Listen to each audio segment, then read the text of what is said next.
Hello, hello, hello, everyone. This thing on? Can you hear me? Am I alive? Can you hear me? Am I here? Welcome, everyone. Today's gonna be interesting. Today's going to be very relaxed, very light. It's going to be just kind of a general chill hangout. We were gonna have Katie on, but apparently she's having internet issues right now, according to Hidetsuku. I'm not sure how to say your name. But yeah, thank you. Appreciate you giving me a heads up. Origin canceled on me. Origin said that he had a family thing come up and he couldn't make it. And he told me that last night, middle of the night. Yeah, I had something for today, gang. So I was going to talk with Origin for an hour or two. That was initially going to be my content. And he was going to talk to me about ethics, religion, philosophy, etc. He couldn't make it. It happens. So I reached out to Katie because me and Katie fight a lot. Okay, we argue a lot on Twitter. Let's say that we argue a lot on Twitter, and I thought, you know what? Rather than just having her on to argue with her as so many do, why not have her on just to talk to her? Rarely do I have people on one-on-one, right? That's something I often do. It's not often how I format my show, but I'm not against it. I've done it before, and we've had some excellent shows where I've had one-on-one interactions. Eucharist was an excellent show. When I had Aristocracy on, that was excellent as well. And so why not Katie? I could bring her on. We could relax. We could play a couple games. Maybe prep for my debates, I should say, on Thursday and Saturday.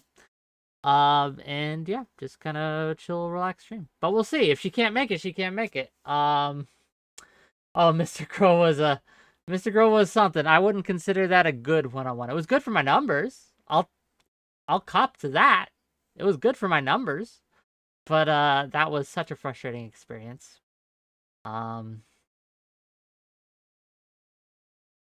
𝕵𝖎𝖎 says she bullies you on Twitter. Makes me sad because you're precious. Well, thank you. I don't be sad on my account though. Don't be sad on my account. Speak of the devil and the devil appears. Hello, Katie. Hello. 𝕾𝖍𝖎𝖙. What's one of your community members, Hidetsuku, I think that's how you say his name. Or her name. I don't actually know. They said that you were having some internet problems, so I'm glad to see that they were fixed. Oh, they're not a community member. They suck. So. Oh, well, fair. I don't know. They came in and they started talking about how they came from your chat, so I just assumed it was your community member. But I guess it could have been a hater. You can assume most people who are in my chat actually don't like me, like the vast majority. Really? So like, I don't have community members. That's not a thing that happens. I don't know if that's. Look, I think you're selling yourself short, Katie. I think you do have stands. I think you have people who do stand up for you and who do value you in this space and who will tune in and that is true. There's at least 5 of those people. I can name them. That's not a bad thing. Not a bad thing. Look, it's good to have a core, solid kind of community. Like, look, even there's people in my yesterday when FD Signifier came on, a lot of people were yelling at me in my chat about how I was sucking his dick and I was a terrible that I was talking to him. Yeah, but you suck everyone's dick. Do I? Yes. I don't know. I don't think I do. Absolutely. Really? Yes. Okay. Well, first of all, hello. Well, everyone who has like a big platform, but that's okay. That's part of the thing, right? It's fine. There's a difference between being cordial and just because I bring someone on and I don't immediately rhetorically punch them in the nuts doesn't mean I'm sucking their dick. No, that's not what I mean either, right? I don't think you could like this was gonna be chill, and you want to start arguing like the. I don't think you can beat FD signifiers nuts off. All right, like with all due respect, what I mean and what. Well, I wouldn't talk for other people, but what I mean is that obviously in this space, there's an incentive to get people who are bigger than you to continue to engage with you, right? Yeah. And it would be cool if you could reach FD's audience the same way with like 𝕾𝖍𝖎𝖙 or with Destiny or with anyone, right? So it just makes sense to be friendly with those people. Like, it's just good business. So I hear what you're saying, right? And first of all, lovely outfit. Was that looks like tiger stripes? No, there's not tiger stripes, but it's reminiscent of kind of like a wildistic, kind of animalistic. Yeah, it gives like almost like leopard vibes. Also, I'm offended that you don't remember this dress. It's one of the first dresses you've ever seen me in, and you don't even remember it. I apologize. I wore it specifically for that time. It was like the second stream we've ever had together, and I wore this dress. I will say and you were there. The likely reason I do not remember it is because all that my mind has room for and all that it can hold is your lovely personality. There is nothing else. So yikes. That is what I was able to remember, and not the aesthetics of the meeting. I remember. Was that my lovely personality as I was insulting your poetry and your nerdiness? Yes, actually, you were being honest and genuine. That's important. You weren't just blowing smoke up my ass. But to the point. To the point. I hear what you're saying about you're incentivized to have friendly relationships, but I would argue, and I would observe. Let's say that, because we're not arguing, it's friendly bantering, right? I would observe that the most engagement, the most lucrative forms of engagement, are adversarial. I would be more incentivized to pick a fight with these communities. If I had brought on, let's say, FD Signifier, if he had come on and then I had just excoriated him, clipped it, posted it, it would have went viral, right? Because a lot of people don't like FD Signifier, and a lot of his community does, so it would have started a lot of community wars. People would have used that as a touchstone, and my name would be in everyone's mouth. But I didn't, because that would have been rude, right? But the financial incentive is absolutely there. I think stronger to be adversarial rather than friendly. Though I get your point. I disagree. Yeah, I get your point that obviously you can't be enemies with everyone. That's just not sustainable. So I think anyone who's ever spoken to Destiny, for example, would tell you that it would make a lot more sense to not be adversarial with Destiny. It's way more lucrative to not be, for example. And like making conflict with 𝕾𝖍𝖎𝖙, for example, is again not going to get you a lot of publicity because her audience isn't really like that. Yeah, a lot of other people are a bit smaller for you to make any money out of that shit. Who could you start fights with? I mean, you and I fighting is probably lucrative for you. So it's not about like the bigger content creator. It's about like finding people who are really disliked and then like profiting off of that, right? So yes and no. Yes, no, you're right. You're right. But I will argue that if you were bigger, if you had a couple zeros to your follower account, so if it wasn't just 5 core viewers, but you had 500 core viewers, it would be far more lucrative for me to pick a fight with. Yeah, but I wouldn't be here if that was true, right? I mean, maybe. I've had look, the reason, right, that I like Destiny, this is his best quality in my opinion, or one of his best qualities, is that he will just interact with very, very small streamers. And we're not friends by any means, right? We don't have that relationship, but we are friendly, right? He he doesn't attack me. He doesn't come after me. And we've disagreed strongly on things, right? I've come on his show and disagreed strongly with him, and he doesn't. I me. more mean that, like, in moderation specifically, Okay. people who are in charge of moderating will always give a lot more room to, like, the bigger figures. So, like, if you look at Prime panels or your panels, if Destiny is on there, if Destiny wants to talk, he's going to get to talk, which makes sense, Fair. Right? He's the biggest fish in the pond, right? If that's what you mean, yes, that's just right. That's just yeah. Right. Yeah. That's what I meant. Like, it's the same with 𝕾𝖍𝖎𝖙. It was the same with Omar, if you remember. But, like, again, as I said in the beginning, that's just part of the business. It makes sense. Like, that's the big names that people want to hear talking. Yep, that's what the viewers and the audience want to see. That isn't to say that I don't try to give space to everyone on my show, right? That is true. There are headliners, right, that everyone pays to see, and then there are the other people on there. And I know. No, I do think that, like, compared to, I mean, there aren't a lot of panel shows left, but compared to maybe older ones, like, you do try to respect everyone's time for the most part. Like, you do try to let people in. Sometimes it's insufferable because some people are really incoherent or they're, like, not really in the zone, and, like, that happens, you know? You try your best. Yes, but it's still okay to point out when I fail. And I want to just be clear with that everyone, you in the audience, if I fuck it up, let me know. I might disagree. So it's an odd phenomenon, right? When I have a big show or a bigger show, there are a cadre of people who, no matter how it goes, will tell me I did great. And there's a cadre of people that, no matter how it goes, will tell me I did terrible. It's weird because there was a couple times when those cadres actually reversed. And that threw me for a loop, right? So the people who usually gas me up said, yo, this one was a big fat miss. And the people who usually are very critical to me were like, oh, I actually liked Wick in this one.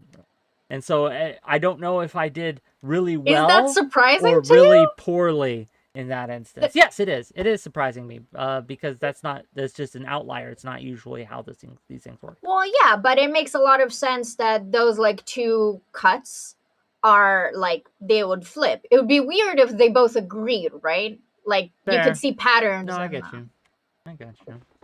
So, now, you said you had a card game for us to play. Yes. It's actually a stick game, but we can call it a card game. A stick game? Yes. The questions are on sticks. Okay. Yes. I'd also like to tell your audience that I offered Wick to do a nude stream and he refused. Sorry. So if I get the reputation of being a coomer, I will never have women on my channel again. One of the reasons I'm able to have a sizable, at least for this section of the internet, right, a sizable woman following is I don't make them feel uncomfortable. And being overly sexual towards women would make them feel uncomfortable, so I just don't do it. But the real skill is, how can you both be a coomer and make women comfortable at the same time? Not publicly on stream, at least not me. I'm not at that level, right? Shirtless Wick. If you guys pay me enough money, I will go shirtless. How much money do you need to take off your shirt today? Ooh, I'll make it happen. That's a good question. What do you think, gang? How much should I charge? What should I charge to take the hood off? $10? No. No, I'm worth more than $10. $5, 50 Ranger and Rogue said $50. Okay, sure, $50, and I'll do that. $100 from Brian Hernandez. If you pay me $100, I'll take my shirt off and I'll do a dance. How's that? $50. $50. Yeah. Sorry, gang. This got weird real quick. This got real quick. But I blame Katie. And she is. That's what I came here for. What do you mean? to pimp me out? Yes. Okay, fair. Okay, if that's what you want to do, right? Brianna Wu warned me about this. She said you were coming for my balls, but I didn't think it was this way. I didn't think this is how it was going to happen. I thought I was imagining something entirely different. So it's a bit of a twist. Look, I can tell you, if I'm coming for anyone's balls, it's not going to be a Omar, pleasant experience, okay? Omar, I'm not gonna ask her that question. Wait, Omar, you pay him money, and then you can ask me the question. I can't see chat, so you pay Wick money, and then Wick will read me the question. I mean, that's true as well. Yes, Mad chat. Honeybee, and Kick, they're saying $500. And Mad Honeybee values it higher. She needs this on record. Okay, well, thank you. I appreciate you. But the argument could be made that you're setting the bar so high so that it doesn't happen, right? This could be turned against you. So, Let's think. What can I do to incentivize your audience to get them money? So, like, good question, gang. Just let me ask. Let's ask. What would Katie? What would you like Katie to do, say, or act out in order to pay me money? What would you be willing to give me money to do? I will not sit here and be insulted by your audience, but I'll do a lot of other shit for sure. Okay, so no insults, right? But a lot of other shit. I don't know what that means. But okay. No, first question. Okay, first of all, nothing that's going to get me banned from Twitch or Kick. Well, I think Kick's pretty. I'm not going to get banned from Kick. But nothing will get me banned from Twitch. Let's say that. It's your platform. I don't care. Twerking will get me banned from Twitch. Sorry, Crackle. Wait, you said that you'll do a dance for $100. I can't twerk. You have to twerk. No, you can't twerk on Twitch. It's against. You won't get banned for twerking. It's not like will. You will not. Women will. Black women will. You will not. You think that if I got some booty shorts and I angled the camera so you could see, and I started twerking it, like really twerking it, you don't think they'd ban me? I think they'd ban me in a second. Okay, you know why? Do you know why they would ban me? Because they can't have that. The power level is too high. It would expose the facade we have built, right? This house of cards we have built that only women can be sexualized, right? This would tear that down. Wait, can you shut up? Yeah, Zara, I was gonna tell him. So, Wick, I don't think you can twerk. I'd love to see you try. I don't think you could twerk. And it would be very funny to see you try. So, yeah. I'm going to confess, I've never tried. But... Yeah, because, like, there's no way. I know you never tried without ever asking you that. Like, that's so obvious. Why would I try? Why would I do that? Why would you not? I don't know. Again, I would. It's not something that I think about, right? It's not like, I wonder if I can twerk and just start twerking my little ass off, right? It's just not. So I think we're losing. Go on. I lost a game of Never Have I Ever with my chat, and then they forced me to try to twerk, which I've never tried before. I can't twerk. I also don't have an ass, so that wouldn't work, right? And since I can't twerk, I know for the life of me that you can't twerk. So it's like not an issue. This doesn't follow though, right? First of all, I have an ass, okay? I do. Right? Okay, a little badonkadonk. Right? Some junk in the trunk, if you will. Okay, so first of all, that's the case. Second of all, okay? Just because you can't do a thing doesn't mean I can't do a thing, okay?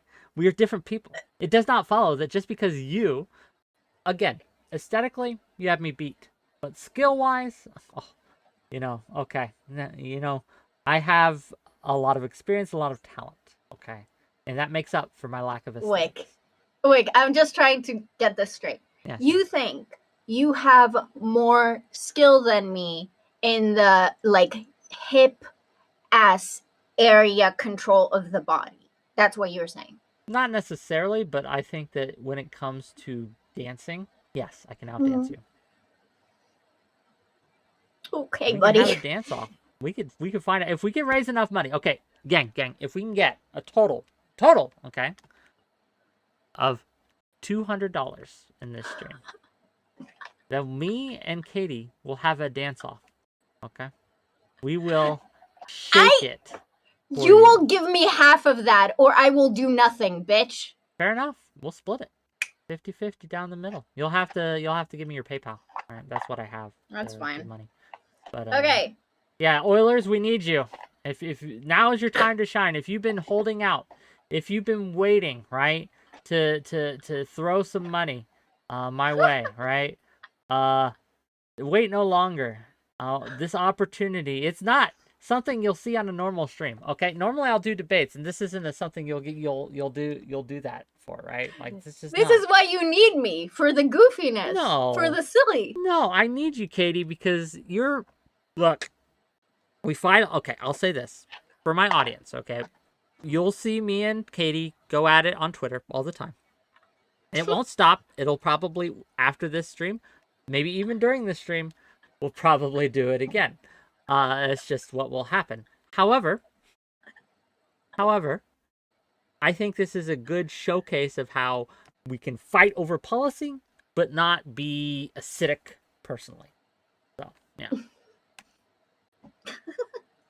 No, like, again, and you know this, like, the only reason why we can't be like friends the way that we are is because we're actually allowed to talk about it publicly. Like that's like the only way it's gonna work. Hold on, what? So, like, for me, if I wasn't allowed to like criticize you for things that you say publicly because I was like endowed to our friendship, then I'd have a problem like keeping the friendship if you're saying things that I really disagree with or that I think are harmful, for example. Sure. But you don't limit me in that way at all. And there's like no animosity there. So like, and we check in with each other as well. And you have my nudes, so there's that. It really kind of lubricates the It process. balances out. Yeah. Makes it easier to take. I will say, right, that there is something to be said about streamers, particularly public figures, particularly being more willing and open to being publicly criticized. I think we have a knee-jerk reaction towards criticism we feel is very unfair, right? And I'll be clear, some of the things you disagree with me, I think are unfair. I think it's unfair that you, when you say that I don't understand systemic issues or I don't understand these things. I think I absolutely do. However, I think that if I had tried to limit you or if I had gotten offended because you disagreed with me in that would make me less of a person, make me less of a, it would limit me, and I don't want to limit myself. So of course I'll allow you. I allow anyone to come at me. Now, there are lines. If I think that you are being dishonest, like if you don't actually believe these things but are just trying to fuck with me, then I don't have tolerance for that, right? Yeah. If I think that someone's being disingenuous to try to drum up, like make up shit about me, I don't have tolerance for that. But when it comes down to just, I believe this and you believe something else and we are going to fight about it, that's fine. That's all good. Yeah, I think that, like, so here's the thing, right? For me, I guess it's some sort of like cope to say that you don't understand. Because, like, if I thought you understood and you continued like exhibiting certain behaviors or like certain things that you say, then I'd have to, like, my opinion of you would change. So I guess it's like, for me, it would be like, I know Wick is a good, well-intentioned person. So the reason why this is happening is because he doesn't understand. Because if he understands and he still like goes on with it while not understand, it's kind of like that thing of like, don't attribute to malice what you can attribute to ignorance type of thing. So that's how I see it. Because if I saw it as malice, then it would be like, that would be like a no-go for me, right? And I feel the same about Tom. So, yeah. Yeah. So again, what I would say to that is I think that to maybe cope in a different way for you, right? I would suggest, rather than thinking that I don't understand, simply think that I disagree. We want the same goals, I think, overall. Mostly. I'm sure there's some on the edges. I think there's some edge cases where we probably want different goals, but for the most part, I want people to be better. I want people to live happier lives. I want people to have more freedom. I want to have people be treated better across globally, like just across the board. I want them to have more access to things that they need to sustain them and things that they need to have a healthy life. How we get there, I think we fundamentally disagree, right? And that's fine, right? But my intentions are the same as yours. Does that make sense? I know that's what you think, and this is a chill stream, and I will not come at you right now. And I will do the questions now before this whole thing blows up immediately. Let me answer a couple questions from the chat. So what is Friday's debate topic? Friday, we are doing the second part of my sponsored series, sponsored by Rebellion Pack. It's a Get Out the Vote organization that is I'm working with. It will be on contraception, and we're gonna have some big names, not confirmed yet. We'll keep that in mind though. Friday at 6 p.m. Eastern, we'll have potentially some very, very big names. We'll get that to you as soon as we can. And I wasn't even invited. Unbelievable. Katie, this is they're paying me to have people on, right? Okay, that's part of the deal. I don't get to choose that side. I get to choose the anti-side. Are you anti-contraception? I will be if I get to talk to big people. I can grift. You don't know me. You don't know me. I think I do, actually. I don't know 100% about you, Katie, but I know enough. What does she think WhickTV doesn't understand? Well, we won't get into that. No. We will maybe later. Maybe if the questions fall short and we need to spice this up. But hurry up and burn the bridge. I'm not burning bridges. Pay us the $50 and I will answer the question. Brianna Wu says Katie has had critique for WhickTV. I would like to come on and offer some critique of her.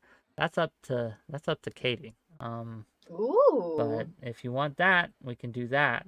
But it's up to you. That would be fun. I have some critiques to beer as well. Well, Brianna, if you'd like, jump backstage, and yeah, you could play the game with us maybe too while we critique each other. It'll be fun. Yeah, but jump backstage in my Discord. You know where it is. But in the meantime, well, she's on her way. So we'll figure out how that goes. But in the meantime, you wanna pop a question for us and start this? I actually, to be clear to my audience, I don't know what this game is. I've never because you haven't fucking let me ask a single question since we started. Jeez fucking Christ. Okay. What's your biggest turn on? I like it when people like me. That is my biggest turn on. Boring, perhaps, but true. I'm a big fan of when people are interested in me because I become interested in them in return. The opposite, the corollary holds true. That if someone has zero interest in me, I quickly, even if initially because of lust I had interest, it quickly wanes, which is actually, I think, pretty healthy. Oh, I thought it was when chat gave you money. I mean, that is expressing interest, yes. That actually would have been a better answer, but 1 sub equals 1 chub, gang. Okay, 1 sub for 1 chub.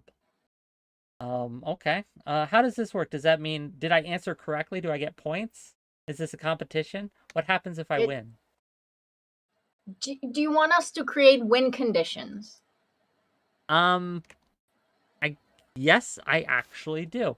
What happens? Okay, let's look. It's more fun when there's something on the line, right?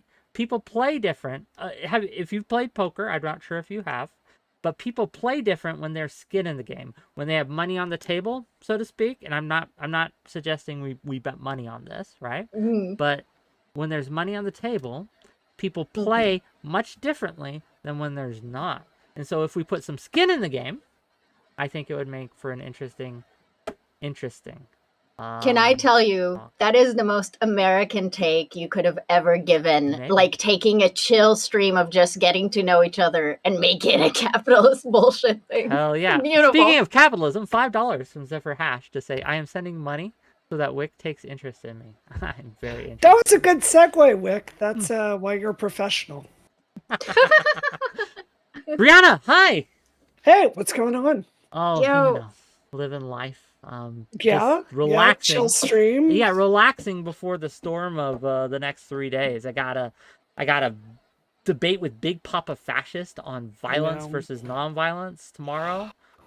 Can I just say please. thank you, Wick, for being an adult voice. I have been increasingly disturbed by the left and the right, these calls for violence over and over again. It's the worst trend I've seen.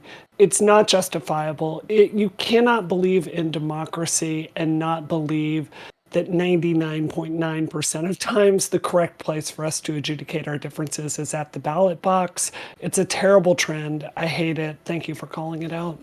Well, you're welcome. It's something I very much believe in. I think that violent means beget violent ends, but I will be going into this in excruciating detail tomorrow at 9 p.m. Eastern, so, you know, you don't need me to bore you with you tonight. Yeah, it doesn't bore me. And this is a chill stream, Katie, so I don't want to, jump in here and start attacking you. I feel like you and I got off to a very, I think, a more combative start than I would prefer.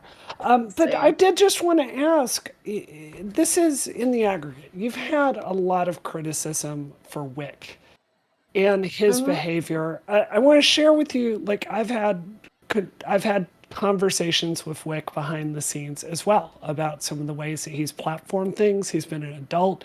He heard me about that. So I'm vibing with some of what you're saying. I do want to ask, just, are you proud of the way that you're behaving on Twitter? Because it's really hard to watch at times. Okay. You can unfollow me if you want. I'm just asking if you're proud of it. If I'm proud of it? I'm just being on Twitter. Yeah. So is it shit posting to you? Do you see it as your activism? What's kind of your mission objective? To say what I want. Okay. So you can say what you want, but Wick can't run his show the way that he wants? I'll say Doesn't Wick run his show Sure. the way that he wants? I wanna keep it chill. I want to keep it chill, right? And I'll say this, right, that while Katie will yell at me, right, on Twitter, she doesn't not come on my show. She hasn't cut me off. She hasn't blocked me. She hasn't muted me. Sure. She still talks to me. So while she is critical of me, severely critical at times, in Katie's defense, she's never Jonah Hill'd me and said, if you don't do this, I'm never talking to you again, right? She's never done that. Well, I hear what you're saying. I think one of the things that I think about a lot with politics in recent years, and I think social media has really exacerbated this, is I think a lot of us feel that we are unlimited in our behavior, right? There's no limit on what we can do, how we can act, the tactics that we can use, the way we behave, the personal destruction we cause, the harm we cause, but we're always arguing for the people we disagree with to be more limited. And, it's more of a philosophical thing that I have towards politics. But I think if all of us on the right and the left don't start thinking about the standards we expect of ourselves and other people, I don't know how this doesn't just continue going downhill and more destructive. I'm thinking about democracy itself. And, Katie, I think that's why, respectfully, it's sometimes hard to watch the way you behave because it's so insulting for no reason. Okay. Well, okay. You had some criticisms for Brianna. I don't want this to be one-sided. Well, I'd like to hear her respond to it, actually. Yeah, I want to hear a response. Yeah, before that, though, if I go off, it's because where is my phone? No, I'm seriously. I thought I set it down, and I need my phone just in case like there's an emergency. So, be good, gang. I will be back in like 2 minutes, hopefully. All right, now's our time to talk about our problems with WhickTV. We can say whatever we want. No, but I mean, in all seriousness, I mean, can you kind of engage with my point there? Your point is that you don't like how I am on Twitter, and I'm saying you're allowed to not like whatever you want. Well, I just think that, like, saying, joking out chopping WhickTV's balls off, it's like, I mean, I do a lot of media, and I think one of the first rules is to treat the people whose house you're going into with respect. And I don't get it. It seems really immature, to be honest to me. That's okay. If you don't like the way that me and Wick banter with each other, you don't have to like it. See, that's the thing. See, that's not engaging my point, though. Do you see what I'm saying? So your point is you don't like how I talk to Wick, but I have a relationship with Wick, and I talk to Wick however me and Wick are comfortable with. And if it bothers you, you can just not look at it. I think my issue is a lot of people are associating your behavior with a certain strand of the left. And I think that you are kind of playing into a harmful stereotype that makes a lot of the professional work that people are doing more difficult. So I guess I'm saying this to you respectfully, but I wish you could really think about some of this and go, maybe I could air out problems in back channel or not say stuff like this on Twitter. Like maybe like there's the just more balls mature. thing or Yeah, what? I thought that was kind of. If it was just that, I'd chalk it up as a joke. But it was like in the middle of 10 really personal insults in a row. I interpret it. I interpret it as a joke. Okay. It didn't come off as serious to me. I don't think Katie actually wants to cut off my balls. I just, see, I think so. So I understand what you're saying, Bree. I do. And I agree with you in a lot. But at the end of the day, I'm fine with it. I'm fine with it. Yeah. I guess my hope is, I think a lot of people who want to associate me with whatever they want instead of actually knowing me and my advocacy, that's fine by them. I'm just a person on Twitter who talks to people. So yeah, if that's upsetting, people can just not look. Katie, you don't upset me. I'm trying to encourage you to be a better version of yourself. I'm trying to ask you to do a little introspection. Okay. Thanks. It's what you're doing with Wick, so I figured, if you're willing to do it with him, maybe you're willing to do it, hear it back at you. Yeah, I'm good with how I am on Twitter, but thanks. Okay, sure. Well, that went exactly how I thought it was. But I wanted to give Katie a chance. She said she has some issues with you. Go for it. Let's do it. If we're going to bring some stuff on the chill stream, let's hear it all out. Let's do it. No, I'm good. Okay. I'm all about coalition building. So I don't go publicly and like air my dirty laundry with fellow progressives about like things that like are harmful to the progressive cause. I'll do it through the back channel. Feel free to. You can reach out to me anytime. I did not appreciate you kind of insinuating the way that it went with asexual Twitter the other day. Yeah. Kind of mischaracterizing that on Twitter. I was asking a question in good faith about that. If you look at my Twitter feed right away, I retweeted the best answers that I put out there. So next time you want to malign my integrity, feel free to reach out in back channel. That'd be great. No problem. Excellent. Is that the same with like the Keffels thing too? Oh, Keffels is my friend. I'm always going to have her back. So, okay. I mean, she is, Okay. Yep. Good for you. Excellent. I'll let y'all get back to this very exciting stream and talk to y'all soon. Okay, thank you. Thank you. Nice to see you, Bree. Bye. How you feeling? Fine. Fair enough. Did you get any money yet? No. I got $5 from 𝕻𝖎, but far from the 200 we need for the dance-off, gang. And for those of you just tuning in, if we get $200 by the end of the stream, there will be a Katie and a Wick dance-off to settle, right? Who is the real fascist once and for all, okay? And that will be the stakes. But for this game, before we were interrupted by the lovely Brie, yeah, do you want to make this interesting, or are you good for just friendly game? $5 more. $5 more from 𝕻𝖎. $5 more from 𝕻𝖎 to say, wow, very chill stream, all that cold shoulder and cold hearts making it very chill. LMAO. He's not wrong. He's not wrong. Wait. No, I won't stand for this. It's like you and all these people do all like this, like the left eat itself, and then I don't cat back at a fellow progressive, and now we get shit for not doing the drama. No, fuck you guys. Fair enough. Look, it's and to be clear, gang, I did not ask Brie to come on. I did not. The only thing, Brie did know that Katie was coming on today because me and Brie talked about the Friday show, right? And she asked what I was doing today. Oh, me and Katie are playing a game. I thought it was a card game. I told her it was a card game. I gave misinformation. But yeah. So, oh no. Interesting. How do we make it interesting? I don't know. What? So, okay. The win conditions. Okay, first of all, what are the win conditions? How do I win this game? How do you win this game? Let's do this. Okay. I'll ask a question, and then you'll give an answer, and I give an answer.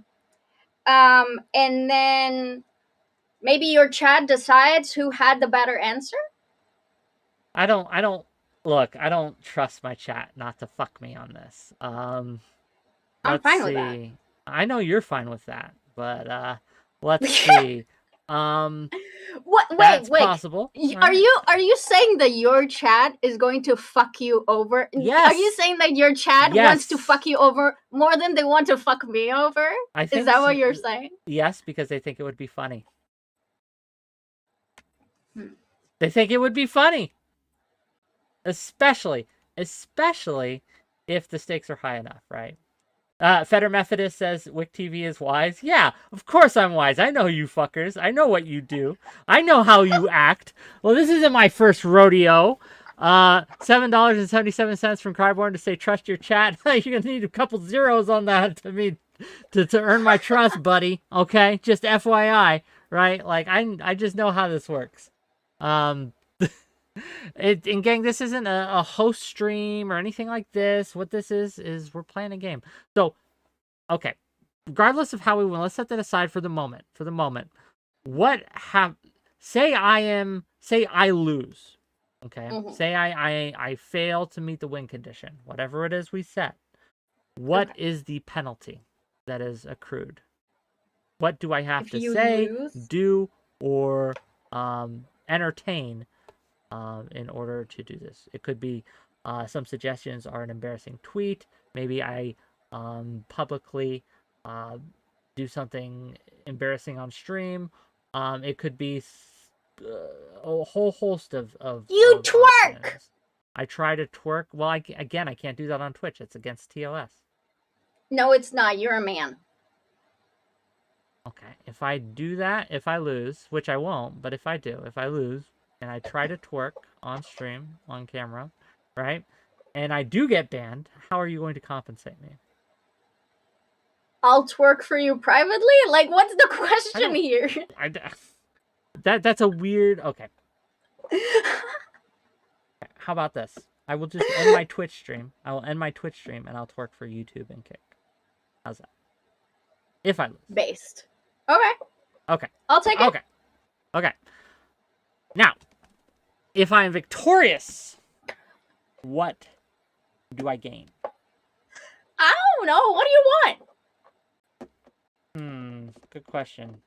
play the damn game. We'll get to it. We'll get to it. We're setting the terms, okay? You don't just enter a contract without negotiating first. This is a I fucking don't even part of the have game. a game that is competitive. part of I the don't know how game. we're going to orchestrate this. This makes no sense. This is all men stuff. This is No, bullshit. This is called, it's just how gaming works, okay?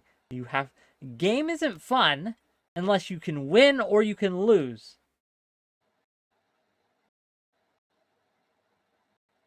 You don't have a soul. I do have a soul. There are win conditions. Now they could be esoteric win conditions. Like, did we have fun? That could be a win condition, right? What do you want, Wick? I don't know. We'll figure it out. Something to be cashed in at a few. Maybe. How about this? If I win, you have to publicly tweet out, right? Okay. Oh, something very positive, not snarky, right? I will craft a tweet for you to tweet out and say with your chest, right? Like to say it with your chest. Is that acceptable terms? I will not have you craft a tweet, but I would make a very complimentary tweet. And I will let you review it. Yes. I will give you 3 options. Okay. I will give you 3 options. You choose the one that you want. Okay. That works. That works. Okay. What's the second question? Wait. You know I do that for you without you winning, but right? This makes this whole game... Okay, first of all, look. Now our chat has something to root for or root against. Now we have a competition. Now we have a friendly back and forth, and we can have stakes, and it just makes more engagement. It's just better. You are so Twitch-brained. It is sad. It's how it is. Okay. It's sad. It's how it is. It's really sad. No. What's your second question? We've gotten... we have discovered, you know... But we don't know the win conditions, Wick! The win conditions are if we enjoy it. If we have fun. But we are going to have fun. Yes, I know. Then we both win? Yes. Well, so you no, to be clear, if I win or if I lose, right? So this isn't like a thing where you can win or lose. This is me, right? Or that's very... If I win or lose. Now, if I was asking you questions as well, right? I could... How about this?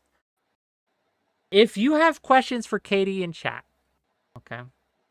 If you have questions for Katie in chat, and you super chat a couple bucks, $5, or you give me some bits or a sub or something, I'll make that part of the game. Those questions part of the game. Cool?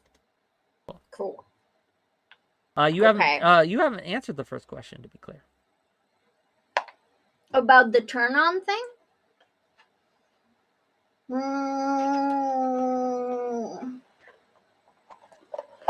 My biggest turn-on? I have like a huge praise kink. So like, yeah, it's the same with you. It's like when people are really into me, that's like my biggest turn-on. Noted. Well, you know that. We've discussed that. What's your favorite position? My favorite position is third base. Maybe shortstop. What third base? In baseball, of course. Are you not built for this game? This is a sexually explicit game. Look, you are playing this game. I'm playing a different game. Okay. What's your favorite? Go ahead. My favorite position is with your balls in my hand after I chop them off. Beautiful. Wonderful. We've established this. Okay. In a video game. In a video game, of course. That's a thing. So are you on a serious note, right? Are you against praising others? Does your praise kink preclude the praising of others? So, I have a lot of like sexual trauma. So it's really hard for me to engage with a partner and like really focus on them. So Kinda, yeah. Like I'd have a hard time being really into my partner. Like the way that I express being like interested is by showing them that I like what they tell me. But like I'm not very verbally appreciative towards them because it's like too overwhelming for me to be centered around my partner. So it's easier when things are like are being acted on me than like on them. Has this, and again, if it's too personal, please let me know. But has this been a problem for you, right? Like, has this caused any kind of tension and things in the relationships you've had? Because I can imagine, right, in a situation where you've been wanting to receive but not willing to give, it can be dicey, right? So I used to think it'd be a problem, but like guys that I've checked in with on that, they say they get a lot of like the interaction that we have, that it's like they don't feel like they're not getting anything. So so it hasn't really been a problem. And I'm also very upfront about it from the beginning, like what I can and cannot do. So I don't really engage with dudes who aren't like understanding of that. But just to like give an example, like if I do online stuff, like what that would result in is that like I'll be on cam, or I'll take my clothes off, or I'll jerk off like in front of like the camera, and the guy doesn't have to have his cam on because I'm not interested in looking at them. So basically they just get to watch me, and they get to jerk off without having to do anything except for talking to me.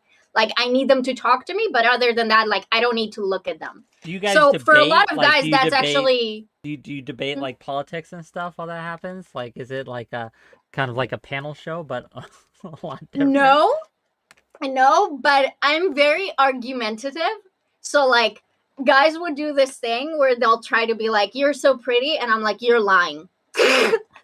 Okay, just so the newcomers know what's going on right now. Okay, just to add some context to this conversation, I'm having Katie on. This is a relaxed stream, and she wanted to play a game. And so the game is a game of questions, and that is what we are doing. We are asking each other questions based on the prompts given by these sticks that she has. The sticks. What are we listening to? It's different, I know, but bear with me, right? It's relaxed. It's chill. It's something we're going to do because tomorrow is debate. Friday is debate. Saturday is debate. And I wanted to do something that's just simple. Simple and easy. And when I think yelling of simple, at his chat. When I think of simple and easy, I think of Katie. Okay. That's what I think of. Wick yelling at his chat that this is a cool, chill, relaxed stream is like the most gaslighting Twitch has been through. It's like Wick's chat is like going through a mental breakdown, and Wick's like, "This is relaxed. This is chill." It's like no one. It's this. So again, my content usually isn't this, and so I'm just explaining. It's not. I'm not being angry at them. I'm not angry at chat. If I was angry at chat, I would be a lot more quiet and polite. Okay. Do you prefer sex in the morning or at night? I think that so the morning is when it starts. So I don't like it just at one, like a scheduled time during the day. When I wake up, really like it. Then throughout the day, I enjoy it. And at night to cap it off. Now, again, depending on my tired levels, this might change, right? Sometimes I wake up in a bad mood. No, I don't want it, right? And sometimes the day's been shitty. I don't want it, right? But this is the most nothing answer. Because I don't have a preference for morning or night. I just don't have a preference. Then you could have said that! Yes, but why are you mad at my answers? I'm being honest. Why? You criticize me so much, Katie. Like, we're having a chill stream. Can you not? Can you just accept my answer? Like, why do you have to argue with me about what I like? Like, well, because you're not saying what you like. You're saying nothing. You're enlightened centrist. The yes or no question. Like the two. Look, this is just, I think this is why we have such trouble sometimes actually understanding one another, because we have very different communication styles. This is how I answer questions. Okay. Should I answer, or do we just keep going? He's making it political, Wick. Attack. Oh, my chat. Attack, Wick. Attack. Pay him money to attack me, bitches. There's nothing to attack. Like, if you like it in the morning, cool. If you like it at night, cool. Yeah, pizza in the morning, pizza in the evening, pizza at supper time. It's a commercial. For pizza bites. Anyway. Okay. Should I answer? Yeah, go ahead. Tell my audience. They're dying. I like it at night. In the morning, I don't usually have sex, but I do like, and this is with consent, I like waking up my partners like in a sexual way. So that I'll do, but then we won't fuck. It will just be like getting them to have a morning wood, and then I just leave them with it and go on with my day because it's funny to me. Wow. The actual... I don't know how I feel about that. That's, yeah, Wolf Glenn says evil. I don't know if I'd go that far, but it's not evil. Yo. They can go and jerk off. Like, I don't need to be there for it. Yo, not okay. It's just I would be frustrated. Look, I don't mind. Look, I don't mind teasing. I don't mind teasing, but the teasing's got to lead somewhere, right? Or else it's just mean. Right? No. A lot of my teasing is just teasing. That's my whole thing. I understand that. Well, I think that a lot of times it is. But when it comes to, red flags, people are sounding the alarm in my kick chat. Yeah, fair enough. Okay, you have another question for us. You have another question. Go ahead and ask. Yeah. It's, like, I'm all fine with, like, if they need to jerk off, that's fine. It's just, like, if I have a partner... Would you ever stop them from doing that? What do you mean? Oh, is it ever okay? Let me ask you this: is it ever not okay for your partner or a partner in a relationship to not pleasure themselves or masturbate? No. Okay. No, not at all. Like, so for example, for me, I never had like an orgasm with a guy, right? Well, I never had an orgasm. So. But I wouldn't come for like most of my sexual experiences because you have to like come with the guy. Like the guy has to make you come, and that's like the expectation. And now I'm like an adult. So when a guy doesn't make me come, I just make myself come, you know, because it's fair.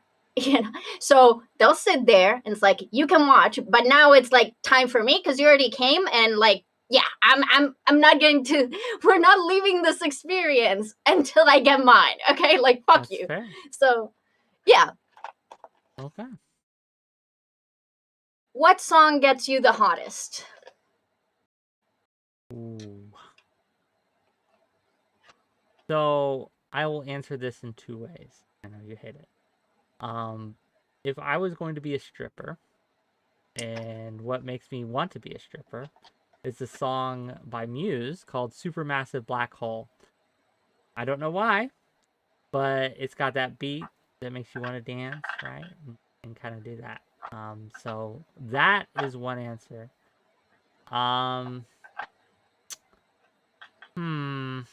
What would be your stripper name? Why wouldn't it be Wick? That's my stage name. It's my stage name now. Like, I will say this. That's a bad stage name. Being a streamer is a lot like being a stripper. You're on there, on stage, to entertain your audience who throws money at you. Okay? If you make them feel aroused, you get more money. Wait. Wick is not your name? Wick is not my name. Do I know your name? I don't think so. I don't think anyone does in this space. You've never told me your name? Wick is my stage name. Yes. Do you know my name?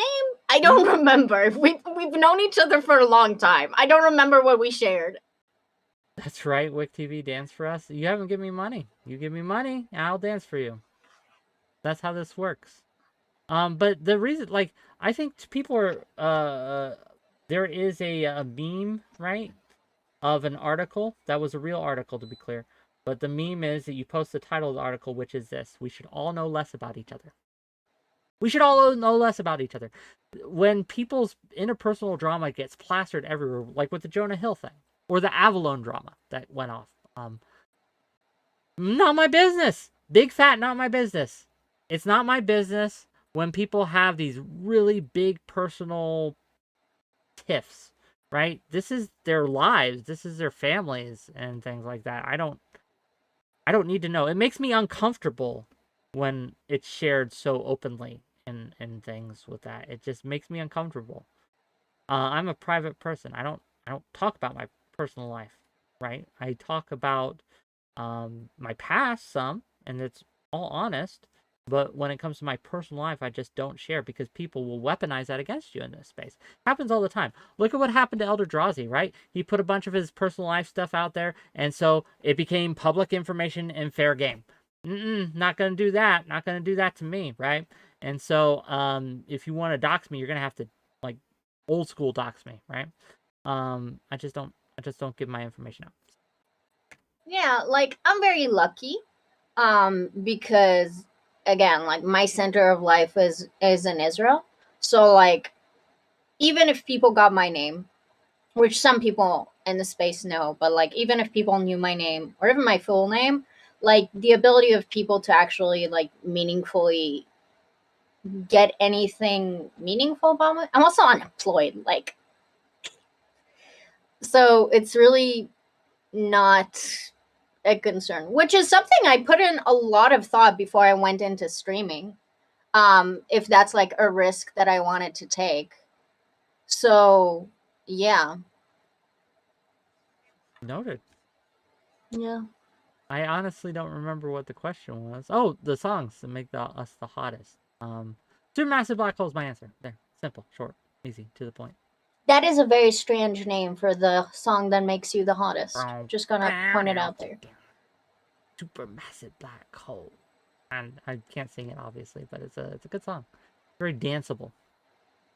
A lot of music that they say is dance music is not very danceable.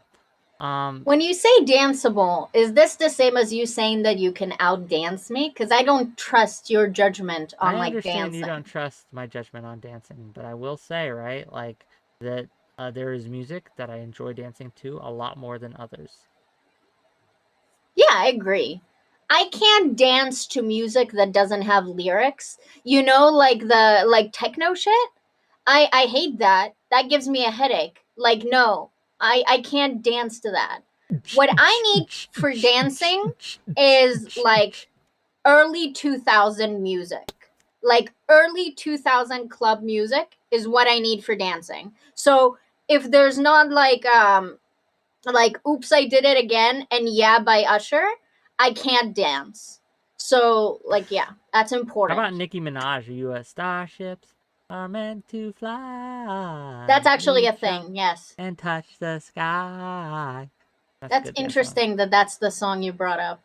Dynamite by like a dynamite, yeah. Cause I told you once, and I told you twice, and light this up like it's dynamite. That's a great that dance song was such a great big deal song for me. Mm-hmm. Yes. And anything by the early Lady Gaga stuff, right? Like the early, like, just dance, gonna be okay. Da, do, do, just dance, think like your babe. Da, do, do, just dance. Exactly. Gonna be okay. Yeah. This is deep Katie lore. So back when the internet was new and I was 15, there was this blog website in Israel that anyone could post anonymously. And my first post was called Just Dance. And it was me talking about being 15 in my room, dancing in my underwear to Just Dance by Lady Gaga. And that kind of blew up on the blog website, and it got like editor's choice, and then there was like a few hundred people who read it. I was like, shit, ha, ha, ha. And that was like a whole thing. So yeah, that was funny. And thus, Katie got a taste of fame. And this launched her career. That's why she's been chasing that dragon ever since. That high of people being editor's choice. This is what she has been looking for. Gang. I mean, I really wanted to be a writer when I was young. That was one of the things that you and I talked about, actually. One of the first few things that you and I talked about privately. Yep. Because you're a writer, and I told you that I used to write, and that was like a big thing for me. Yeah. So yeah. Politics karaoke night? I mean, maybe, right? Karaoke is a little hard to do online, but I am a big fan of karaoke. Me and Eucharist, actually. Next TwitchCon, we're going to go karaokeing. We went bowling last TwitchCon. So karaokeing is this TwitchCon. I like Eucharist. Pay for my visa so I can go bowling with you. I don't know how much a visa is, but I am broke. I mean, I'd pay for it. They just don't let me in because they think I want to stay in America. Like I'd ever want to stay in that shithole. Where are you currently? Country? Do you think I want to stay here? I don't know where here is. I'm in Israel. What do you mean? Oh, I know. Well, I knew you were from there originally. I just didn't know if you were still there. That's all. Yeah, like yeah. When I started streaming, I was already here. Funnily enough, that is going to the Israel-Palestine conflict is going to be clutch to my arguments for the violence debates things. I think it's a great example of how violence doesn't work. Yeah? Yeah. That's really stupid. I mean, it's demonstrably true, right? It's been an escalation back and forth on both sides since before I was born, right? And nothing is better. It's only worse, right? This is a chill stream, and I will say nothing. Okay. Fair enough. I'm just saying. Fair enough. Okay. Look, yeah, I fair enough. Dude, I am so good. I didn't fight with Bree. I'm not fighting with you. People say that I drama bait, and here I am. I don't do a fucking thing. I'm such a good girl. Fuck. You want to? I can tell. I have impulse control. Do you? Sometimes. Sometimes. I like that answer. I think people who are too controlled weird me out. I think it's okay to be impulsive to a degree. I think it's healthy to be impulsive to a degree. So there is people who are able to suppress their emotions, suppress their initial reactions so much that professionally I'm sure it works very well. But it always makes me suspicious, if you will, of someone who is too in control. Because I wonder how they release it when they need to. And everyone See, here's the thing. I'm a really spontaneous person, but impulsivity used to be a problem with me. And I had a really hard time like deciphering that until I found a therapist and like I was talking to her about it. And she made this really interesting distinction that like the way that I can decipher like when I'm being spontaneous versus when I'm being impulsive is like in a week from now, am I going to regret this decision? If I will regret it, that's impulsivity. If I don't regret it, that was spontaneity. And after like I started using that lens to like examine things, that really helped with impulsivity for me. So I'm a very spontaneous person, but impulsivity is definitely something that hasn't been very beneficial to me, and it's something that I'm trying to like curb for sure. Fair enough. Also, Corey says in my chat that now he knows why you dislike him. And honestly, yeah, Corey, you do kind of give a Corey very Campbell, like restrained vibe. First of all, Corey Campbell, to be clear, I love Corey. He's joking. Oh, okay. Well, sometimes I don't know. if you all are joking, right? A lot of people joke in this space, haha, funny, but they're not joking. They're not actually joking. They're actually being serious, and they're just using humor as a cover for whatever it is they're saying. But yeah, no, I like Corey. I haven't interacted with him enough to know if he's got impulse control. I know he's kind of a low-key, chill vibes guy. I know that on panels at least, but I haven't interacted him enough outside of the panel space to know. See, if I he's don't like I don't this. think Corey is a chill guy. I think Corey is a very yes, I do think he's hyper control, and it like creates an image, and like I know that he needs it, and that's great and all. But like Corey is the type of guy that like 5 years ago I would take as a project of like making them happy because they're really sad inside, you know? Corey doesn't seem sad inside, is he? Why is he so controlling of himself then? But okay, that's not indicative of sadness. With Corey, it is. You may You know can him see better he's than I. sad. You may know him better than I, but I don't get that. I don't get that impression. I don't get that impression. I just don't. What? Okay. Let me ask you. Let me ask you. This is important. This kind of goes to a lot of things, Katie. Are you letting me know this because you had a private conversation with him, which he revealed some information that I'm not privy to? You don't have to reveal that information. Or is this just an impression you get from having interacted with him publicly? I'm mostly just laughing at him. Because he's in my chat, right? So Yeah. I'm just fucking with him. Oh, you're just fucking with him in chat. Okay. Again, right? Like a lot of people are... Well, a lot of people, they hear these things and they take them seriously, Katie. They do! I don't care. Okay. So here's the thing, right? Thank you for the bits. Don't smile, Dane. Really appreciate you. And gang, So here's the thing. Yeah. If it was anyone else, when I have a very certain type of humor that people don't get, and it's funny to me that people don't get it in a way. But like with Corey, I don't have to worry about that. Like we're friends and he really gets my humor and I really get his. So like I don't have to worry. I can just like yank his chain and do whatever I want, right? And like people that I don't feel comfortable with or that are dangerous or whatever, like I don't joke about them. I don't talk about them. I don't bring them up. So like usually if I'm memeing at someone, it's because I actually quite like them. Because like I'm really hyper polite and like really nice and like good girly with people that I don't trust. So like if I'm breaking someone's balls, usually it's because I feel very comfortable with them, not because I don't like them, you know? So the meaner you are to me on Twitch, or Twitter, I should say, the more you actually like me. The more I feel comfortable with you. Fair. Yeah, if I didn't feel comfortable with you, I wouldn't be as aggressive with you as I am. Do you think that this maybe gives people some perverse incentives? And what I mean by that, right, is they are incentivized not to be comfortable with you because they don't want to be dragged on Twitter. I mean, it's funny, right? Because you're the person that I drag on Twitter the most by far.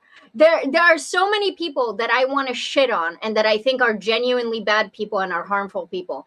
And I don't quote tweet them. I don't say anything. The only people that I do that with is with people that I have some level of comfort or some level of like liking to them or anything. So like, so you call me to be clear, you call me a fascist enabler because we're friends. No. I call you a fascist enabler because you are. But if we weren't friends, I would have just blocked you and never looked at anything you say because that would be annoying. Fair enough. Like the reason why I care that you're a fascist enabler is because we're friends. Otherwise, I wouldn't care.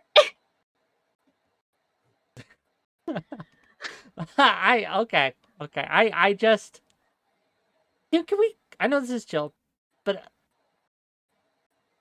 A fascist enabler?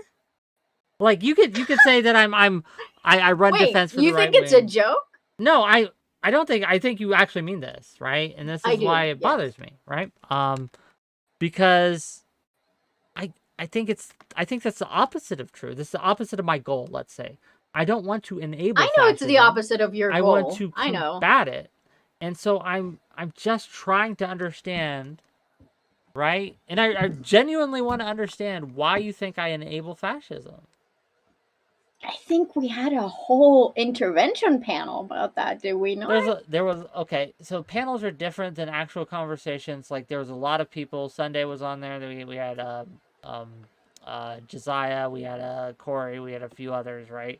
They were all talking blah blah blah blah. But I want to know what you. Well, I mean, it was a show, right? But I want to know what you think.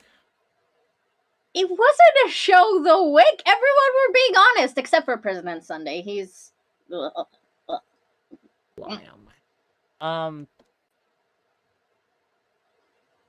Okay. If you don't want to relitigate it, that's fine. I think that. Remember when you said that you think you do understand, you just disagree? Yes. So here's the thing. Either you don't understand, or you understand and you choose to be a fascist enabler, right? That's the problem. Well, so if I think that you understand my criticisms and you still stand behind the things that you do, then you're just, but I know that you're not a bad person. I know that your goal is like opposite to what you're doing.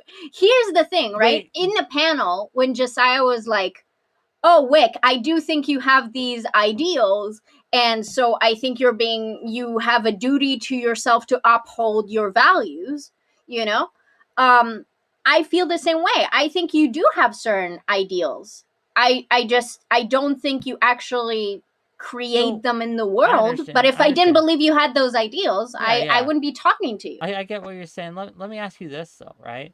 So there is a third option. It's not just either I don't understand or I do understand and do it anyway. There is a third option, right? At least one more. And that is I don't actually enable fascism. Right? That is an option, right? There is a world where you are wrong. Yes, but if I believed I was wrong, I wouldn't think I'm right. You know? Of course, you don't believe you're wrong. No, very few people believe they're wrong, right? But let's entertain the. Can you? We're playing a game. We're playing a game. So consider this part of the game, okay? Part of the game. We are imagining a hypothetical world, right, where you are wrong, okay? Where you find out later on down the road, like tomorrow, something happens or some data is released or you find out something new about me where you realize, oh no, I was wrong about Wick. Wick actually was the only thing stopping 𝕾𝖎𝖎𝖙 from rising from the grave and destroying us all. He was the man standing across like athwart the tide, right? To keep it from overwhelming us, and we all owe our lives. Yes, our very existence to Wick. Say that happened, okay? How would you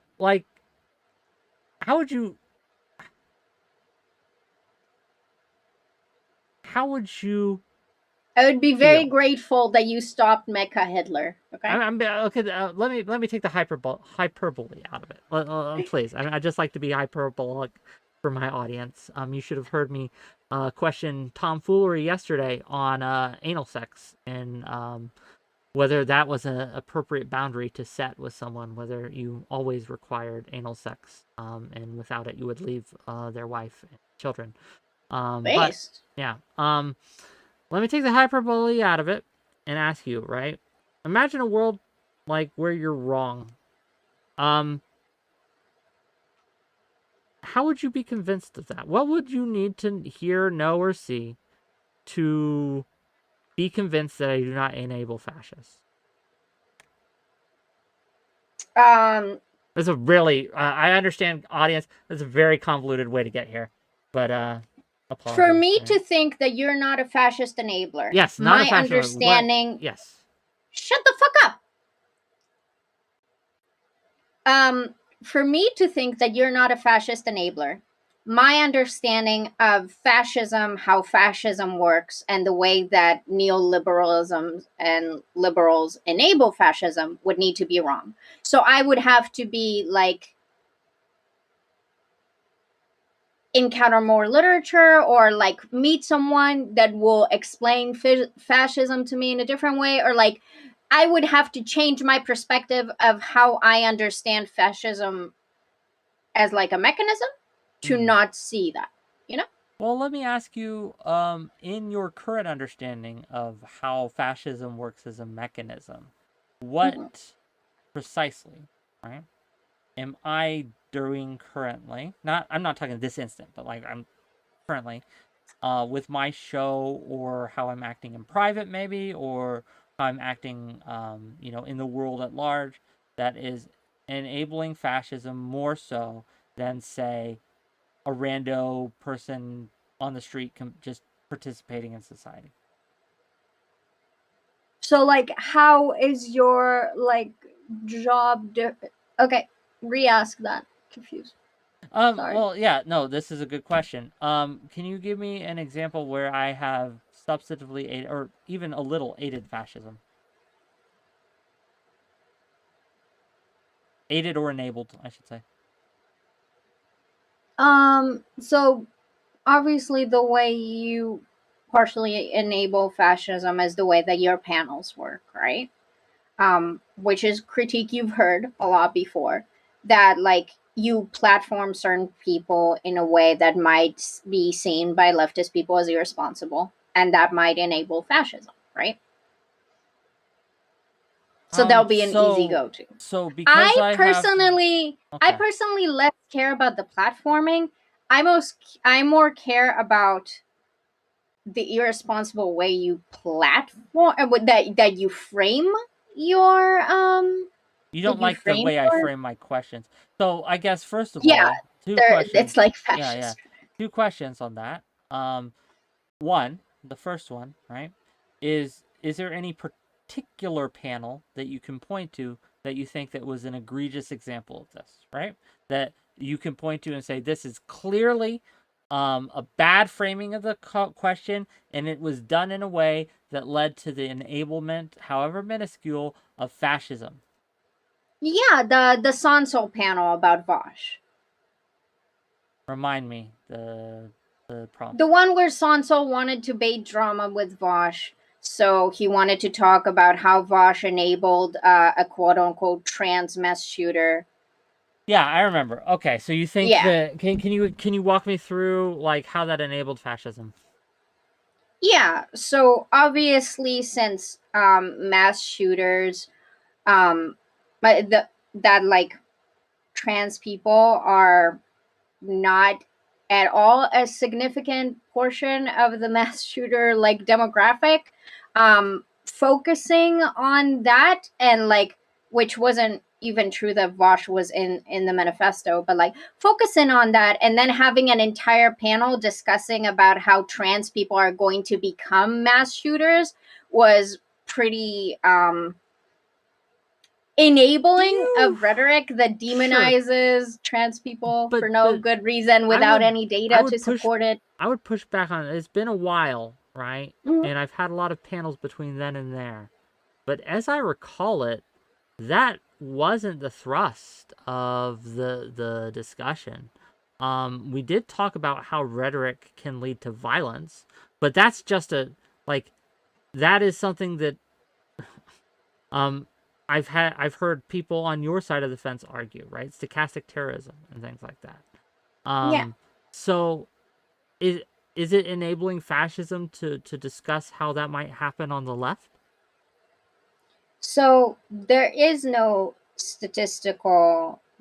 Basically, it's worrying about how stochastic terrorism might happen for trans people by 𝕵𝖎𝖎's rhetoric, except that there was no reason to speculate on that except for like fascist propaganda, just like distracting from the fact that most mass shooters are like white cis dudes that are I just disagree. I think that like we can look at things that maybe haven't happened yet, but think, well, hey, This has happened in other scenarios with other demographics and other groups.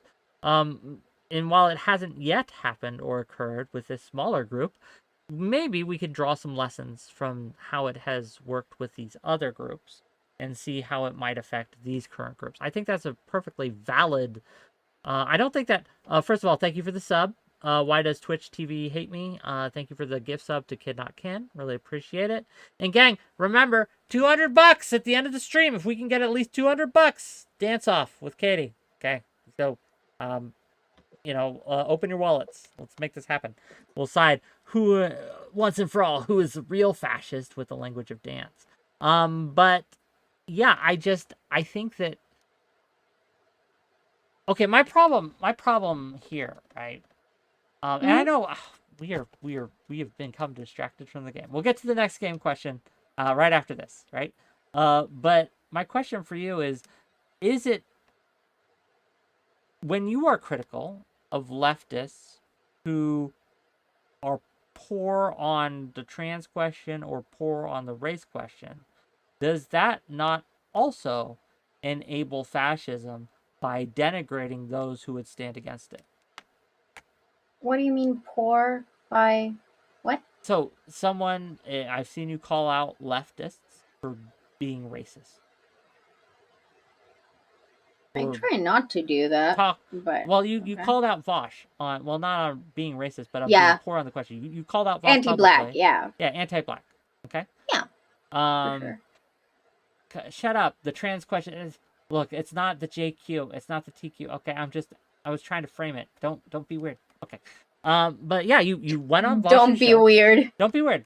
You went on VoSh's show, right? And you twice. You publicly accused him of being anti-black, and being marginalizing. I didn't accuse him. I tried for him to explain how he's not, and then he proceeded to prove that he is. But okay. But you do think he's anti-black, right? You've publicly said that. Yeah, it propagates a lot of anti-black rhetoric, absolutely. But do you not think that by that same logic of me entertaining questions about stochastic terrorism on the left, that it might also, you entertaining the fact that there is anti-blackness on the left, also enable fascism? How? By weakening people's trust in leftist thought leaders and institutions, and allowing it to run cover for people who are fascist to also be critical of the left. They can co-opt your criticism and use it to attack and tear down and ban, in some cases, leftist content creators that have been pushing back against fascist rhetoric otherwise. Who has been pushing against fascist rhetoric? Well, VoSh, you don't think he pushes against fascist rhetoric? In general. I do. Yeah. I also think he uses some of it, especially when he does anti-black shit. Yeah. Okay. Fair enough. Let's get to the next game question. I mean, I think this is just an impasse, but go on. Yeah, to be fair, just to be clear, it's fine to talk about stochastic terrorism on the left. It's different when you take a mass shooting that was by a trans person and then you theorize about it that it's leftists' fault that this happened and that would lead to a cascade of trans people mass shooting people. And that's enabling fascist Yeah, but if it was true, right? And this is part of what I do, right? If what Sanso claimed was true, it would But it's not. Yes, but how do we know that unless we entertain it? You wait to see if it happens, and then you have a claim, but you don't. You just made shit up and then platformed a panel about like fear-mongering about trans people being mass shooters, when that's simply not the case. To be clear, I didn't have that position. Okay? That's not my position. Yes, you just platformed the panel, which is why you're an enabler. You know? That's how that works. I just think that there is value in entertaining a question so we can validate the truth of it or not. Because I don't know a lot of the times, right? I'll do panels for two reasons, right? Because I don't know the answer. That's one. Or because I have a very strong opinion on things, but I want it to be challenged, right? I want people who are not me to support it and people who are not me to oppose it, and just to kind of help me better understand my position. And sometimes it changes my mind, right? Rarely, but it happens. When it comes to discussing even these accusations, right? Like, I have a man by the name of Omar. You remember Omar? He wants to argue that Saddam Hussein was actually a good person and a good ruler. I think he's wrong. Yeah. I think he's dead wrong. But I am going to platform that discussion because I want to give him a chance to lay out his reasoning and see it pushed back against, so people can see, right, whether or not there is any validity to what he is claiming. I think. Are you going to have fact checking in this event? That's beyond. Are you going to have it be heavily moderated and fact checked and have historians go through records? That is. Or are you just going to let people talk to each other? That is the purview of people who are not me, right? I am going to facilitate the discussion. You and those of you who react to channels and things like that, that is your purview to see and kind of go through it, see what lies were told, what were not. In the moment, it is impossible for any moderator to entirely fact check everything. It can't happen. How about anything? If he says something that is obviously wrong and I am aware of it, yes, I have before come in and say, well, actually, no. It's yes. Ironically, the times when you do fact check usually help the right wing side of like your panels. I don't know if that's true or not, but let's cede to it. I'm sure you don't. No, that's what I mean, Wick. I don't know if it's true or not, but I'll cede to it. If that happens, right, it's because I'm aware of the lie. Because I'm aware of more of the leftist things. I'm not aware of right lies, right?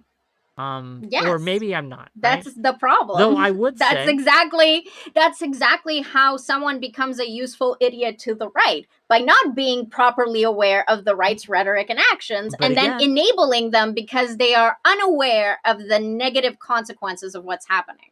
I'm very aware of the negative consequences. What I'm unaware of sometimes is sometimes you can't fact check a thing because it's not a fact. It's just an opinion. They will state a fact that is actually a fact, but then ascribe reasoning to it or a result of it that they are ascribing that may or may not happen or may not be true. But there's no way of me to know the intent. This happens on all sides. This happens in debate all the time.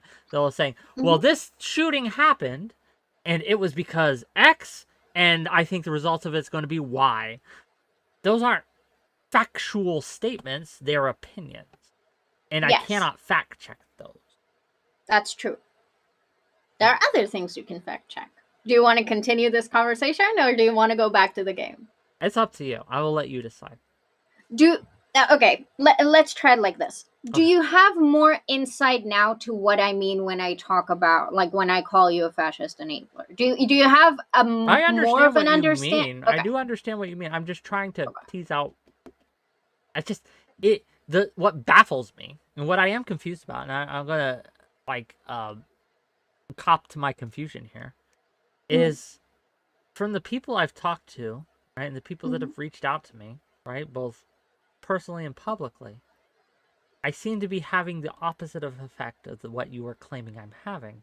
I am bringing people more aware of leftist rhetoric and leftist policies, or they become more amenable to it by watching my show. It's not 100%, right? Like, I'm not going to turn a fascist into a commie, right? It's just not going to happen. But people who are you're going to bring a liberal who's more right-wing to become a more left-wing liberal, which both are, you cut them and there's fascism enabling, just like all the pre stuff, all the gooey stuff, Okay, but if you say I'm a liberal, so do you think if you cut me, a fascist would bleed? What's the saying? If you cut a liberal, a fascist bleeds. Yeah, That's why I started calling you a fascist enabler, because like someone I think posted that about something that you said, and I was like, that's yeah. You know, and it really clicked for me. And this is why I think it's hard for me to take it, because I'm struggling to think of an example where I am fascist. I don't think you're a fascist. That's why I don't call you fascist.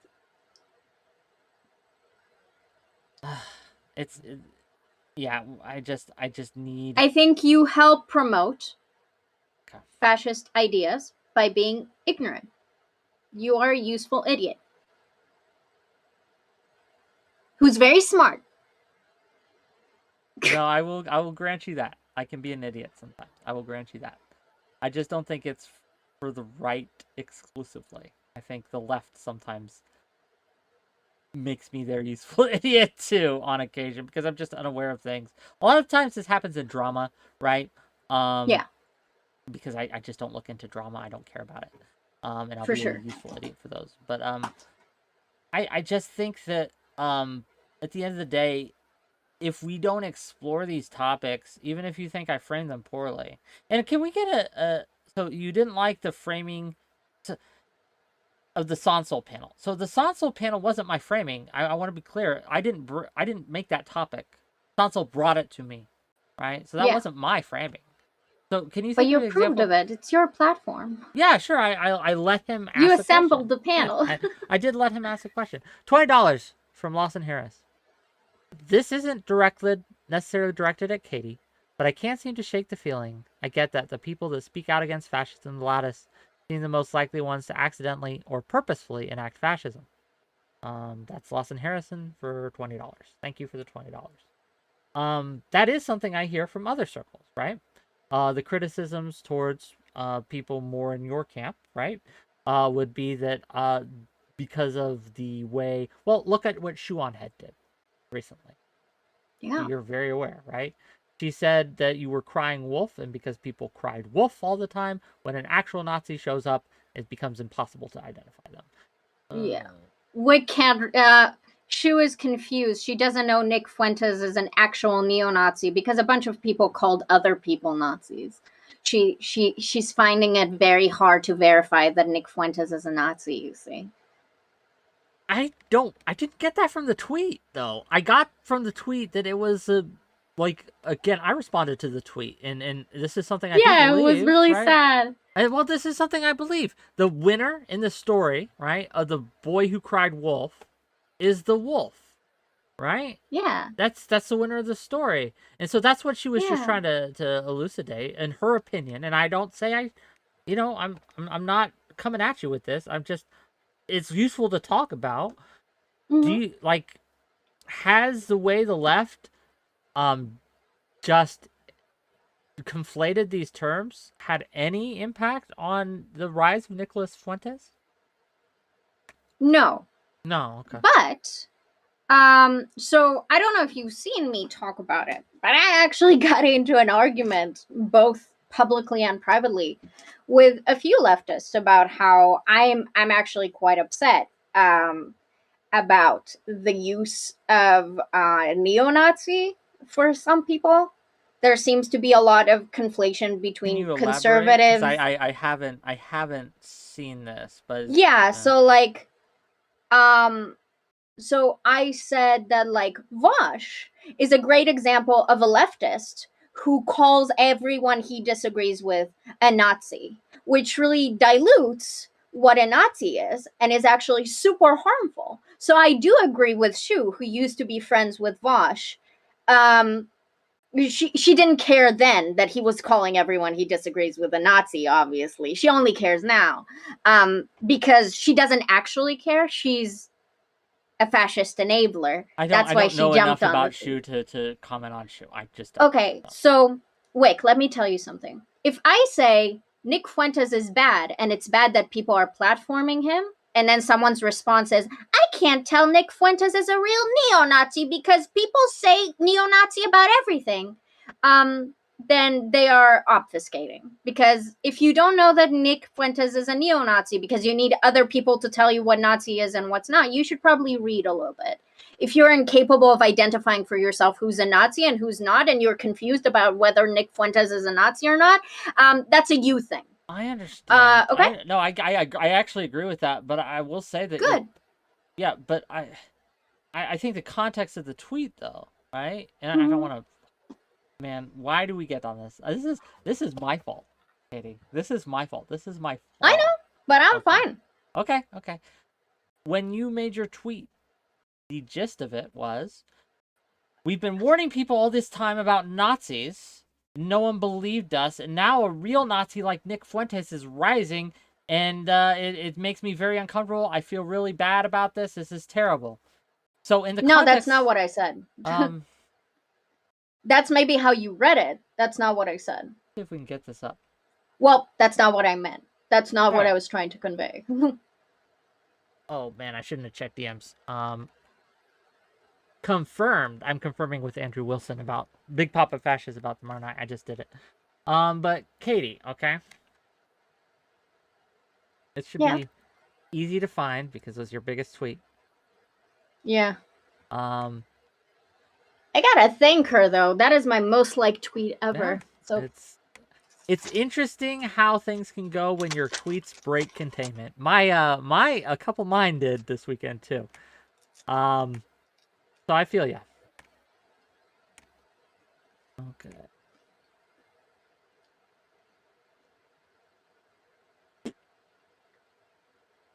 You tweet a lot. yeah.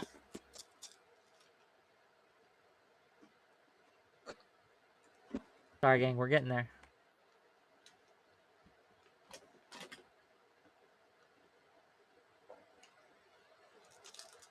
You didn't delete it, did you? I don't know. When was this? It was the 11th, the 10th or 11th?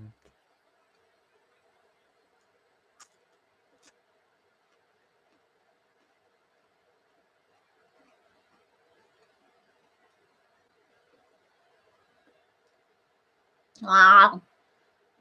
Ask me another question while I look. Okay. Give the stick. I'm gonna finish my point now. So. Oh, please do. Since Shu disingenuously suddenly wants to run defense for Nick Fuentes because she's a fascist enabler, or just a fascist with her, I'm willing to actually say that. No, not a fascist. She's a reactionary for sure. So I take that back. I do agree that 𝕵𝖎 specifically has done a lot to really dilute what calling someone a neo-Nazi is, because he straight up said that he'll call anyone he disagrees with a Nazi and he doesn't even care if it's accurate. And a lot of his audience, which I've argued with on Twitter today, seem to have fallen into that rhetoric. And I think it's actually really important to distinguish conservatives from fascists, from neo-Nazis. Call it, like, the fact that Americans think that they can interchangeably use fascist and neo-Nazi is horribly disturbing, considering the difference between like general fascism and what neo-Nazism is. So I absolutely agree with her sentiment that it is overused on the left. However, I don't think that right-wingers will particularly care if I say, so calling Elon Musk a neo-Nazi probably doesn't make a lot of sense. Saying that Elon Musk perpetrates fascist rhetoric and sometimes Nazi rhetoric is absolutely correct. The thing is, right-wingers, though, cannot hear a difference between those two statements. They'll just say, oh, you're saying he's a Nazi. So in terms of it, the optics for right-wingers, there's no difference. They're going to pretend like it's the same statement. For centrists, however, they might still argue with you about what fascist rhetoric is, again, because they are incapable of identifying fascism, because that's the whole shtick, right? So I do agree that if you're a leftist and you have an understanding of like the systems that you're working, you should be able to just say this is fascist rhetoric. instead of just getting bogged down in the detail of calling people Nazis. Okay. But yeah. I found your tweet, and I'll read it. It's deeply broken that Nick Fuentes' presence has been and is being normalized into mainstream spaces. They whine about how we call everyone Nazis, and then you have a politically active neo-Nazi, and everyone's like, let him talk, let's hear him out. It's genuinely scary. That is the tweet you made. Mhm. She responded, yeah, guys, he's not a Nazi. He's a Nazi. Not like the PewDiePie kind we've been talking about for 6 years. I mean like a Nazi. This time, guys, like a real one. That was, in my reading, right? A criticism of the left in general. Not you in particular. I don't think Shu is familiar with your work, right? I just don't think she is. No. But I think it is her criticizing the left for calling everything a Nazi, and then when a real Nazi shows up, a politically active neo-Nazi, which I think Shu agrees Fuentes is. I could be wrong on that, right? I think we all agree, at least in this chat, that he is. People are less likely to believe you. Yeah. So you know why that's fascist enabling? Because I don't think you do. Why what Shu said is fascist enabling? Yeah. No, I actually don't. I think she's right, but please explain. Yeah. So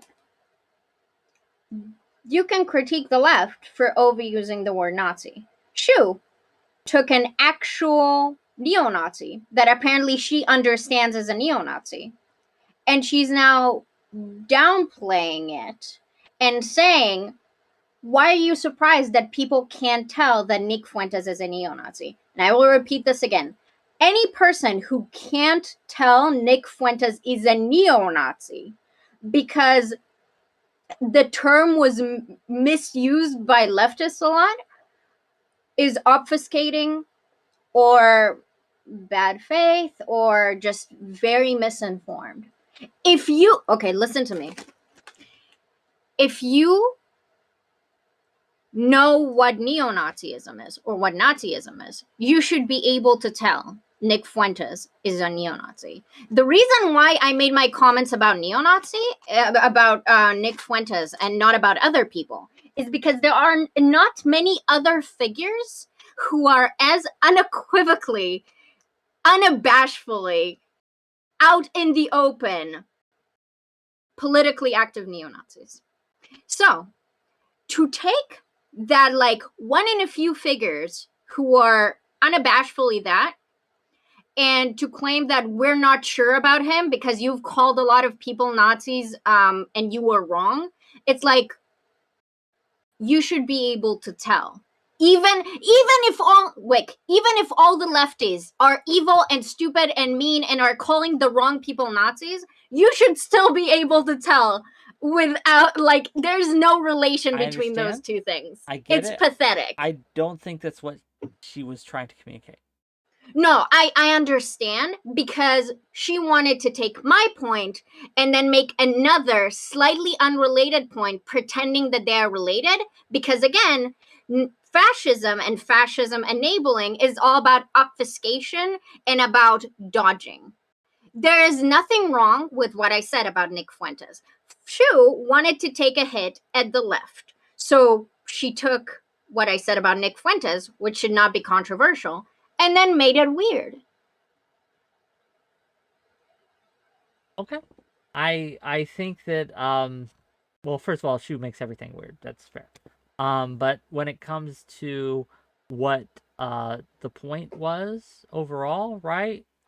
I just think it was more of kind of like a snarky warning, right? Like, yeah, about Nick Fuentes. Yes, about Nick Fuentes, right? Yeah. So that's pretty bad. But warning against it, right? Warning against Nick Fuentes. She also was trying to say, we need to stop Nick Fuentes, and what you're doing isn't stopping Nick Fuentes. Adarius for $2 says, what was I doing? Calling out Nick Fuentes? Resi, thank you for the raid. Appreciate the 37 new viewers. God entered my body like a body my same size. God entered my body like a body my same size. Is this spam you're going with? I don't know what that means. But I'm sure it was great. But repeat your statement, please. I got distracted by the mic, right? You say, yeah, I think Shu was warning against, I think she doesn't want Nick Fuentes out there. I could be wrong on this. Could very well be wrong. Yeah, like there's no relation between people identifying Nick Fuentes as a neo-Nazi and between leftists even wrongly labeling people as Nazis. Fair. This is like an appeal to hypocrisy about a tweet that had nothing to do with it. And all it did is ran defense for Nick Fuentes. This is how fascism enables works. No, that's just not it.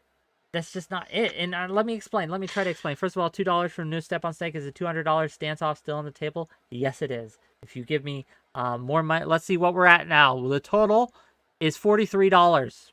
We've made $43 and 70. Oh my God, $7 more, and you take off your shirt? If people want that. But the $200 dance off is $157 away.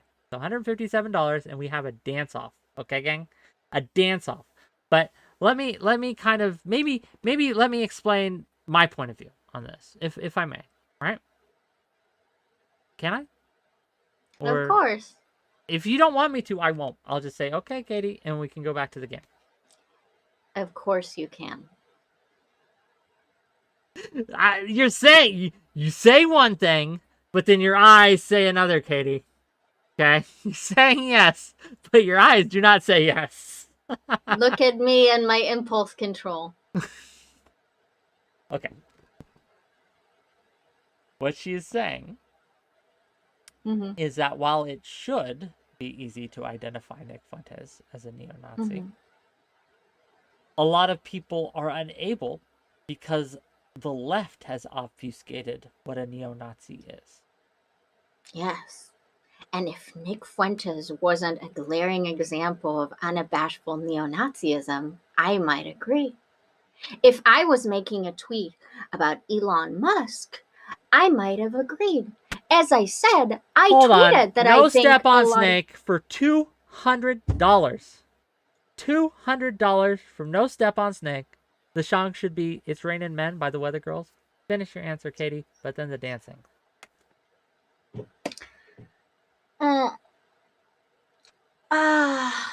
Fuck you, Snake.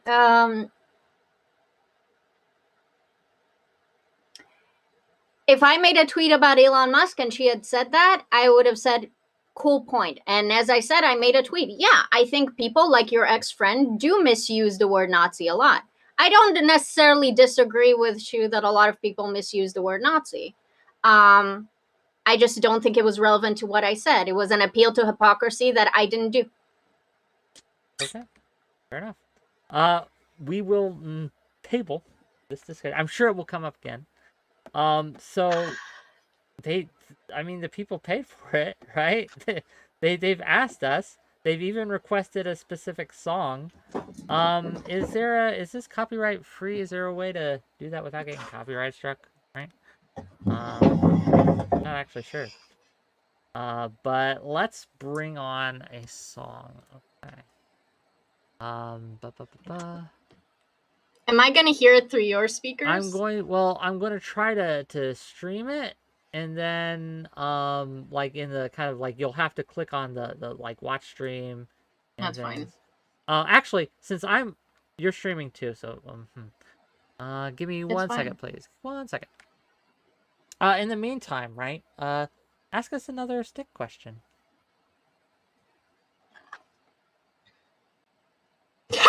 What kind of porn is your favorite? Fascist enabling.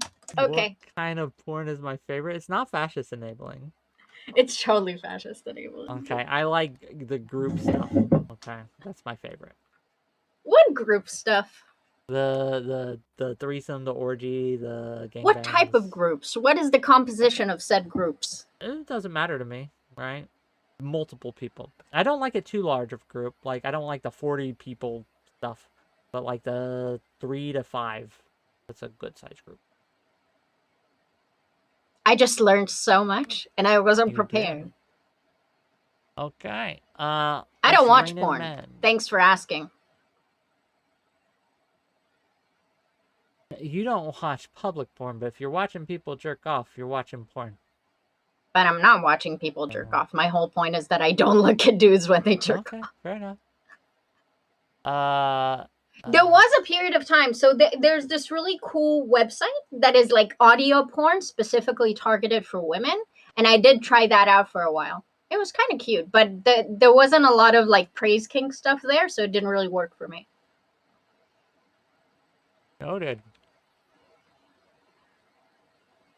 Sorry, I'm just trying to get this going.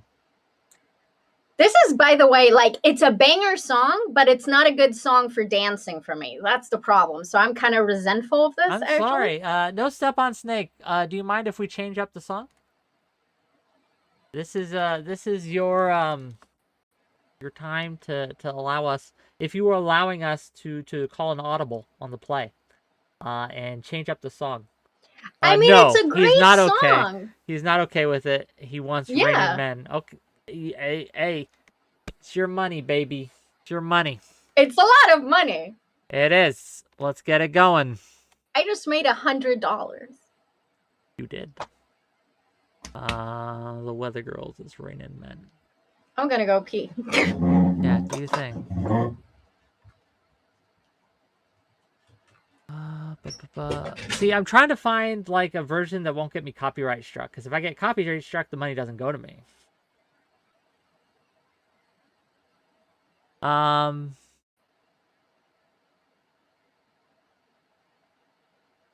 Here we'll try to we'll just try to edit it out of the video. We'll just not publish this one. How's that going? Okay. Ads, I worked with kids right when I came out of. Okay, let me stream it.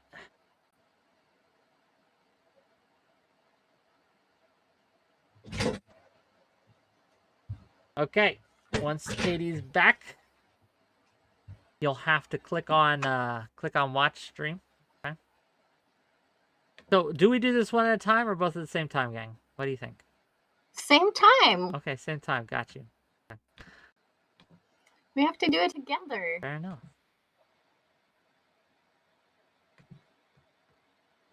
It is a different one to talk to dance to, but we'll try it. Did WhickTVs just say Katie's got back? I mean, I could. Okay. Is the volume on your end? Accused. I've often been accused of upholding white supremacy. I would just like to say that dance-off was the whitest thing I have ever done. And Caucasian overload is being spammed in my chat. And you were not wrong. Okay? That was fun, gang. Did you guys enjoy it? Was No Step on Snake? Was that worth the $200? I hope so. I hope so. I hope you were not sad. Oh, 𝕵𝖎𝖎𝖙 it? Oh, did it glitchy? Did it glitch out? No! No, I lost all my viewers, first of all. But, hey, 500 bits from Ragemonger. Thank you, Wick. You're welcome. Thank Katie, too. Katie did a good job. She tried real hard. Gang, I'm going to put a poll in chat to see who won.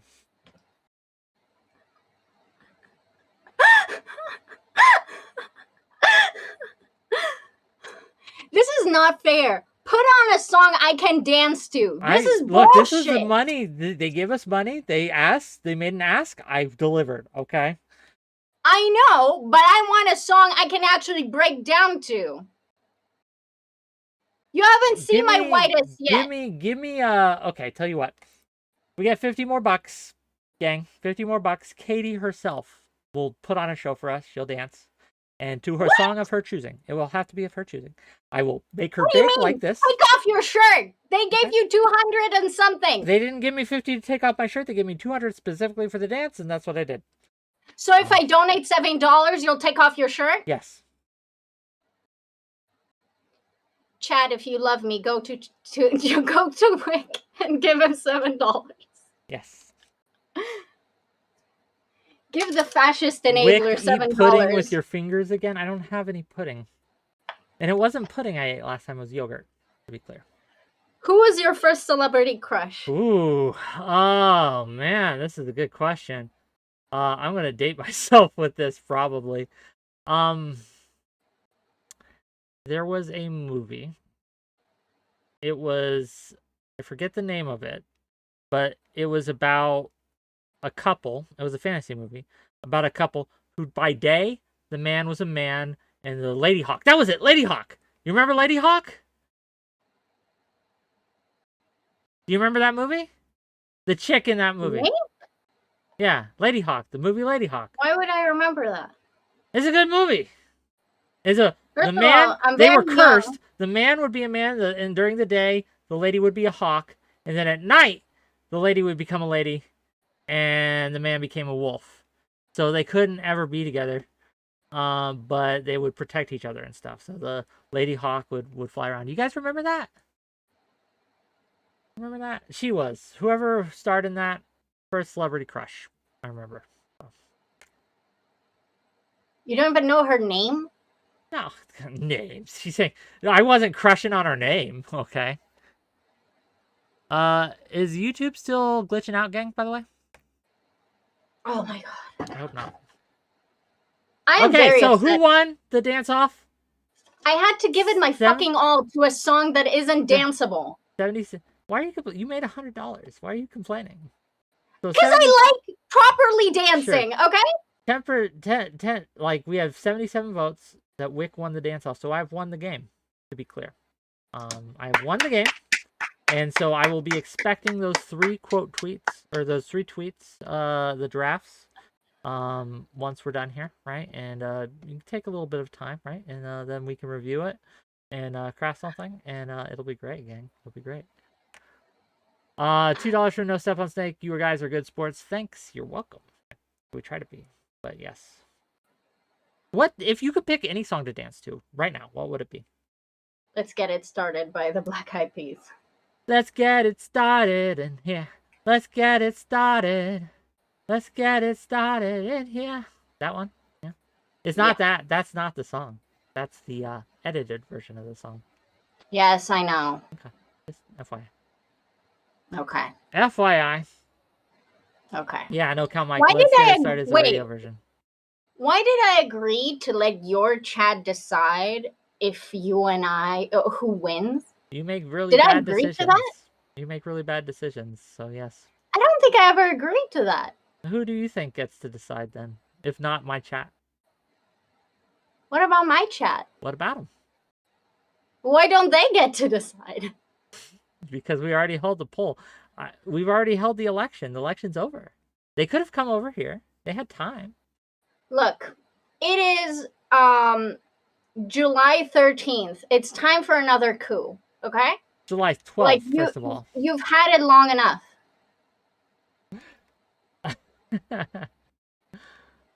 Katie actually suggested it. Is that true? Maybe.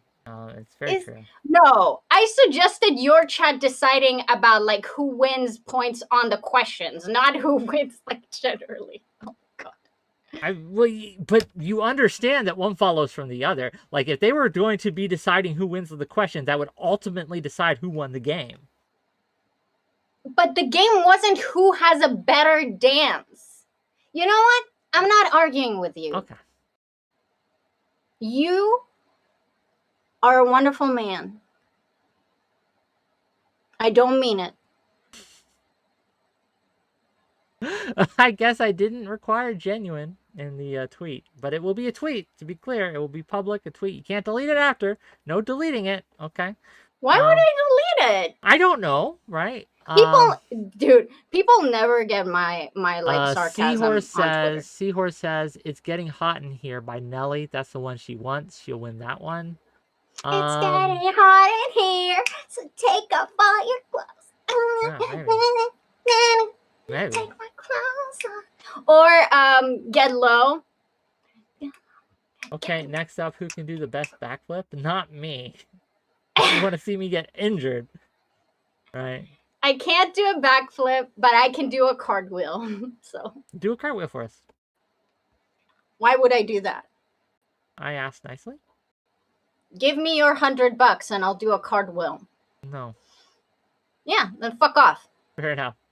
Take Off Your Shirt by T-Pain. Ali suggested that one. Allison, do you want to do a dance-off with us? Allison, if you come in backstage and you want to dance for us, I will let you. This offer is open to my audience, by the way. If Get you guys Dirty. wanna dance. Get Dirty is a good song. I don't know if I know that one. Oh, Get Ugly. Sorry. I don't Get know if I know Ugly. that one. Ah, so good. Fuck. I don't know if I know that one. What are some other classic dance songs that I like? What is that one by Fergalicious. Evacuate the dance floor. Dun, dun, set by the sound. Ba da da da da da da da da. Evacuate the dance floor. You never heard of Evacuate the Dance Floor? Here, I'll link it to you. Please don't. You don't want to hear Evacuate the Dance Floor?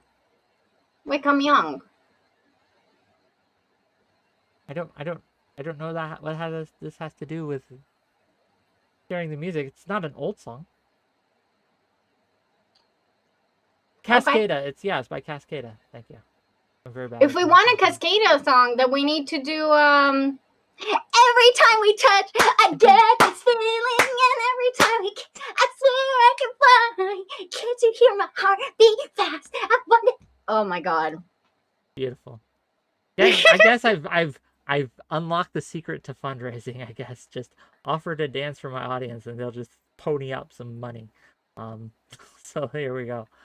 Get Low by Lil Jon. Get low. That's what I Low. said. To the window. I said it first. To the walls. To the sweat drips down my butt. Whoever said All that in them your bitches chat, crawl. fuck you. I said it first. Okay, maybe. Ali says, I was 12 when Evacuate the Dance Floor came out. Fair enough. Maybe it's older than I remember. Like a G6 is vintage? Yes. Like a G6, like a G6. No. So fine, like a G6. Great. Oh. Great. It's awesome. Teddy OG, fuck me, I ain't hear nothing. Fair enough. That's probably true. Turned down for what? Do do do do do do do do do do. Turned down for what? No. Ah, so good. Perfect.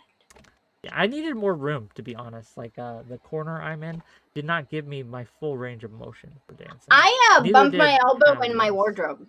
Yeah, see. It hurt. Yeah, without pain, there can be no progress at the end of the day, right? Katie, it's been a pleasure. It's been fun. Fuck you.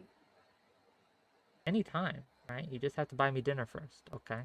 Just have to buy me dinner, maybe wine me, dine me a little bit, right? Make me feel pretty. You okay? have $100. feel You can pretty, spend them. Okay? I Kissed a Girl by Katy I Perry. just saw Sounds you great. earn them. Yeah, you did see me earn it, okay? I earned that shit. I earn my money Dude, every you day. barely danced. Every I day. fucking jumped for your audience. What do you mean I barely danced? I was getting it down. I went to the wall. I went to the floor, okay? I dropped it low, okay? When? And I popped it up. You weren't watching me, but my audience was, okay? I was getting it on. I could have gotten it more if I wasn't limited by my surroundings, right? There's systemic issues that are oppressing my ability to dance, but even within those systemic oppressions, I was able to reign victorious. I am the supreme white on this show, okay? I am the supreme white person on this show. I'm completely fine giving you that title. Like, I have no issue. You can be the Next time, supreme hoodie white. off. Okay, next time, hoodie off. A rematch? Maybe later, maybe later. What do we got coming up, gang? Tomorrow won't be a dance-off. If it does become a dance-off, things have gone either horribly right or horribly wrong. I can't tell. I can't imagine you getting Andrew to do a dance. Yeah, we will be going on to the Crucible. We will be streaming here too, so don't watch it there. Don't give them views. Give me views. We'll be streaming it on YouTube and Twitch and Kick, and we will be at 9 p.m. Eastern, so later in the day. We're going to be debating on which is more effective politically in the modern day, violent movements or non-violent movements, and why. That'll be a fun debate to have. Friday, we have a sponsored panel sponsored by Rebellion PAC to discuss, is contraception good for society? We'll have some big names coming on, so stay tuned. Okay. This wasn't my framing either. They asked me, they paid me. This is a leftist organization that paid me money to ask this question and to have a debate on it. Okay, look. Okay. Saturday, President Sunday, will be taking Andrew Wilson's position, Big Papa Fascist position, and arguing the same thing he will be doing about whether or not violence or nonviolence is effective. That won't be a one-on-one. It will be a team debate. And my teammates will be Professor Meat and Sulfur. And I don't know who Sunday's bringing on his team. But I will not be moderating this. This will be moderated by a TBD person. So. Are you going to use the Israel-Palestine conflict both with Big Papa Fascist and with President Sunday? I don't know if I'm going to use it with both. Okay, but like, speaking of enabling fascism, you know you're like terribly unequipped to discuss the Israel-Palestine conflict, right? How do you know I'm terribly unequipped? What do I need to be to equipped? Like, how studied do I need to be on this? Well, I heard your position on it. Do you think that Hamas is helping the people of Palestine? No. Yes, me neither. Right? That's my position. That is very reductionist. It's a 2-hour debate. We have a wealth of positions to talk about. I have examples such as the protest of Puerto Rico. Wick, you do you. I'm just informing you, not as your leftist friend, as a friend, that maybe there are some things that are a bit beyond you to discuss, but you can still choose to do that, you know? Sure. I don't know. Have you ever heard me discuss it? I heard your position. Do you think that someone with my position, that violence, right, has made it made things worse? Yes, between Israel and Palestine? Absolutely. Them killing each other, right? Them Israel doing apartheid, colonizing the West Bank, moving people forcefully out of their homes. That has not led to good outcomes, right? And it is only exacerbated when Hamas comes in and shoots rockets and kills the Israelis as well. That they are feeding off each other in a way that is just escalating and exacerbating the conflict. Do you think that's wrong? That's an incorrect take?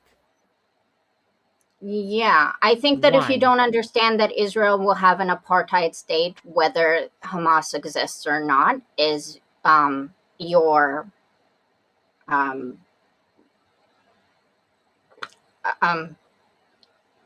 inability to like understand what is going on.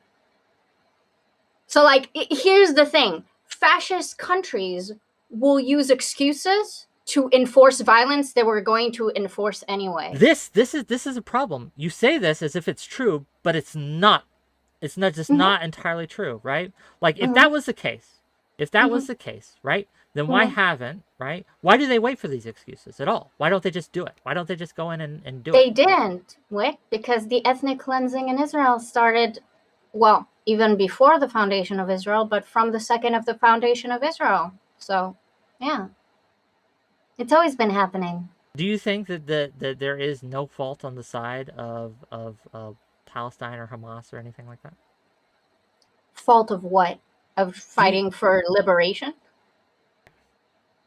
It is something that a lot more complex than simply Israel being a colonizer state. I think you know this, though, don't you? I hope. You think it's just evil Israelis being evil, coming in and killing brown people. That's it, right? Did I ever say that? No, but this is what you seem to be reducing it down to when you say that one side is evil and the other side is fighting for their freedom. I don't remember ever talking about a side being evil. That's you projecting shit onto me, let's say. Right? Yes. Okay. An ethno-state that has done ethnic cleansing for the existence of the ethno-state and continues to have an apartheid state and do ethnic cleansing is fascist. Yes. Is Sure. that is I that agree complex with for you. you? I agree with you. But my argument is that if if they had not turned to violence to oppose it, they would have been more likely, not entirely likely, right? It's still been hard, but they would have been more likely to be successful in overcoming. Because I can point to examples, non-violent examples, throughout history of the last 50 years since World War II, where people who do live in authoritarian regimes have resisted non-violently and actually succeeded. So here's the thing, right? Mm. The interesting part is that you could actually argue that a lot of the conflict wasn't resolved because politicians on the Palestinian side refused a lot of compromises that were introduced in the 90s. But that was a diplomatic solution. That had nothing to do with the so-called violence you're talking about. There were a lot of violence was failures used in terms of to solving. interrupt those things. The Hamas and other groups use the violence to interrupt and disrupt the peace talks several times when they've been tried. They've been tried in the 70s. They've been tried in the 90s, right? They used like violence, right, because they didn't want the peace talks to happen due to they wanted their little slice of control.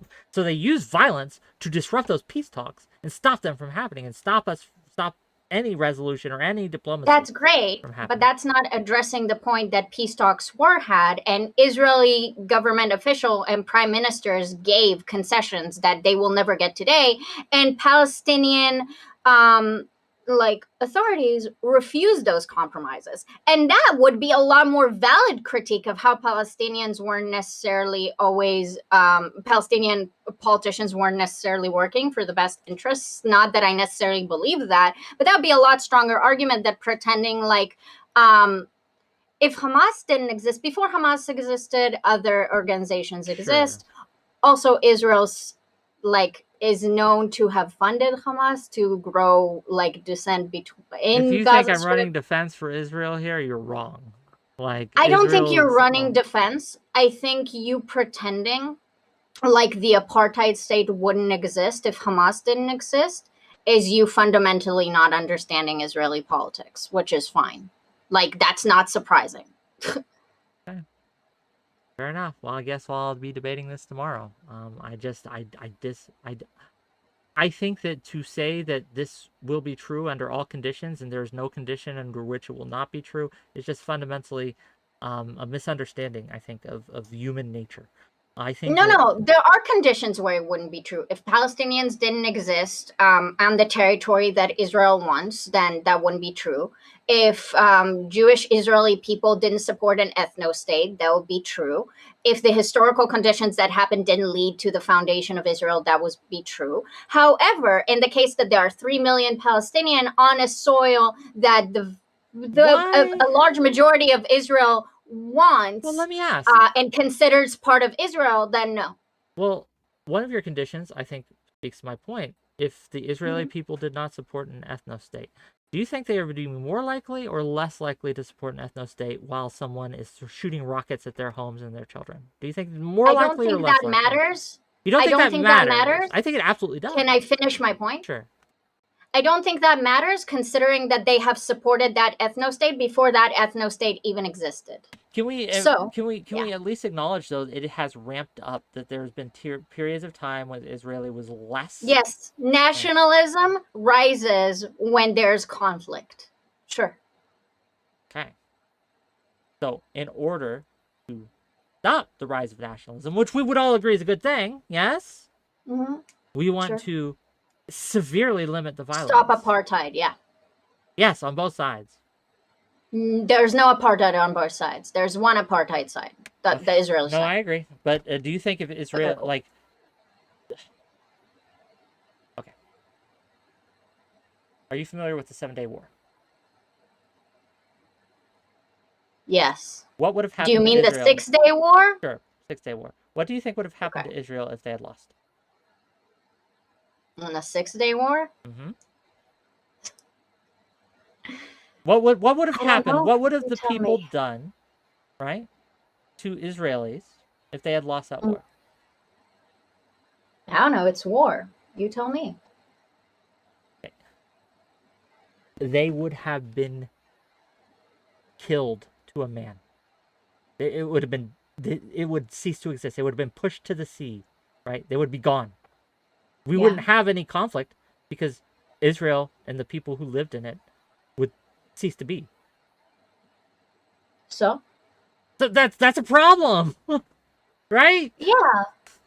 And you What does understand that have how to do with an apartheid state? Israelis, right? Yeah. And I don't think they're right for this. I think there are better ways, right? But in Uh-huh. order to stop people from killing them and genociding them, have turned to support horrific measures to do so. It's not good that they have, to be clear. I'm Yeah. not running defense for this, but I'm saying, right? Just we can look at it and we can understand why they made the choice to support an apartheid state, because when the So alternative the to 6 Day supporting this War apartheid was in state, 67, if yes, I believe yes, it was, so. it was, Yes, it was the back in the ethnic day. cleansing of Palestinian was at 48, so roughly 20 years before that. So completely unrelated. First of all, war between like 4 or 5 other countries is not the same as a people that have no military and no state of their own, like fighting for liberation. But if they because had are a state being and caged. had a military, do you think that they would not do the same thing to Israel?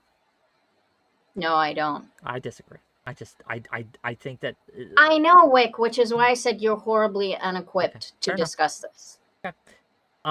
Katie, I do have to go. I love you. Go away. Go away. Go away. Well, let me get to my Discord. 1 second. Katie, to the void. To the void with you. Yeah, she is wrong. She's just wrong. Again, like,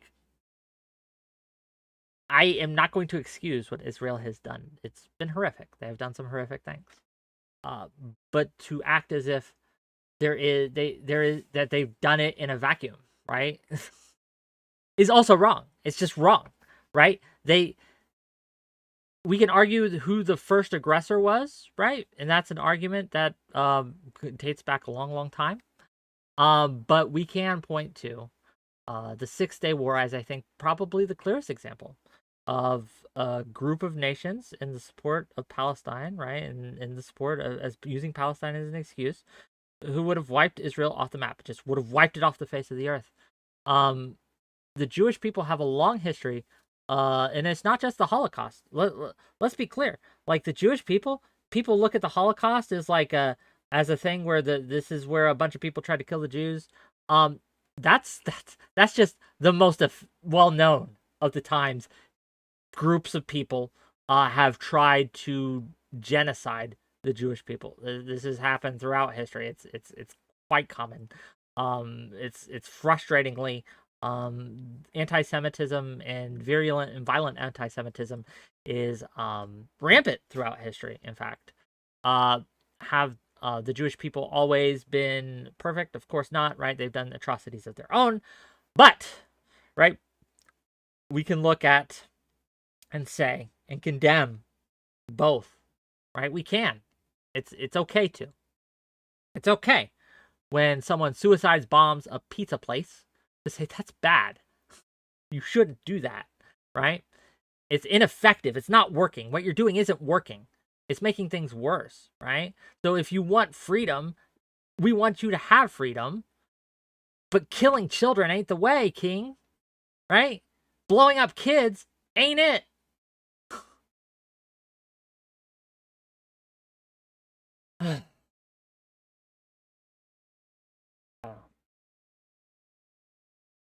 Okay. Is there anything else you guys want from me today? Is there anything else that you want to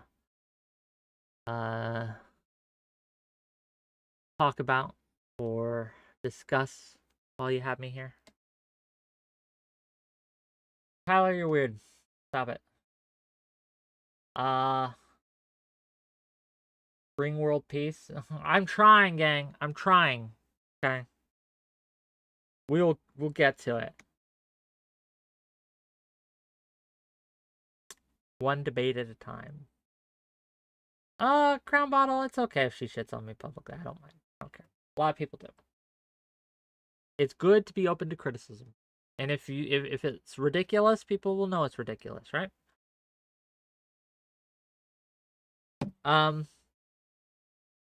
Yeah, I'm excited to bring you some more content. Thank you again for the donations today. They have been wonderful. I really appreciate it. Do you have merch? We're trying to get merch, actually. 𝕾𝖍𝖎, we are trying to get a WhickTV t-shirt made up. That is something that is ongoing. It is a project, and we are trying to get it to happen. Never show your disgusting chest on stream, WhickTV. Don't tell me what to do. I'll do what I want. Okay? Do what I want. And if I want you to show you my chest, my lovely chest, I will. Okay? You can't stop me. You can't. No cow Mike, who is on your Friday panel? So, it is in the works, but we have, and I don't want to give the names out until they are 100% committed, but if we can get who I want to get, it's going to be a show, gang. I will let you know as soon as I know for 100% sure, but it is in the works. We do have this going on. It's going to happen. Tune in Friday at 6 p.m. Eastern. It is not Katie. Katie is not going to be there on Friday. Again, this is a sponsored panel, so half of the guest list I am not bringing. I am not getting. The pack that I am working with is going to try to be getting some bigger names on than I normally have, and so it should be interesting. We might, if I get my way, okay? If I get my way, right? We might have the most interesting, unexpected team up that I think I've ever seen in Twitch poll. That might happen, okay? Talk about former enemies becoming allies for a single night. That might occur. But again, I don't want to commit to it because no one said yes yet.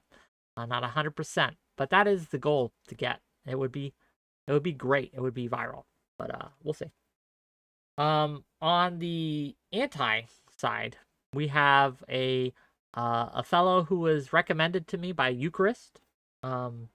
He is apparently a very good rhetorician, very skilled and very knowledgeable on contraception, and he is going to be arguing anti-contraception. And we're trying to get 𝕾𝖎▎ himself, and if he can't make it, we'll be getting someone else in his place. We'll see. No, not Richard Dawkins and Milo, though. That would be amusing. Crawl the wall, unsolicited advice, don't let it go, shouting, match shit show, or the sponsor might not go again. The sponsor has communicated what they want, and I will be trying my best to make it what they want. They are not entirely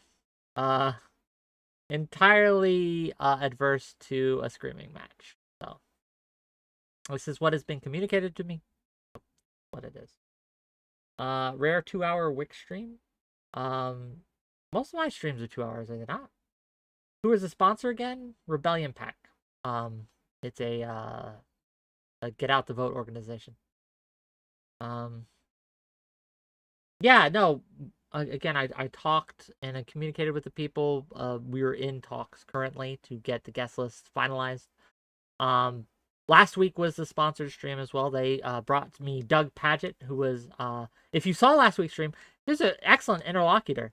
I thought Doug did a very good job. And Fairy Queen was on that. Fairy Queen was my ad to that. And she did well as well. My current impulse is stoke drama between WhickTV and Katie, but I will abstain. You can stoke drama if you want. Like, I mean, like, little drama farmer's gonna drama farm, right?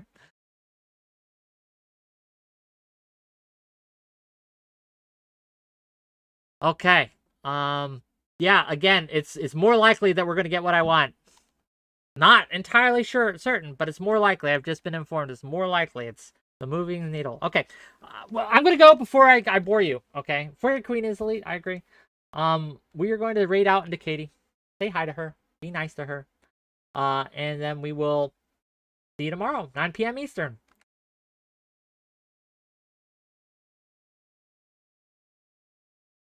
Thank you again for the donations. Thank you again for the follows. Thank you again for the subscriptions. Thank you again for you being my audience.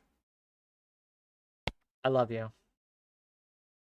Romantically, sexually, every single one of you. Bye.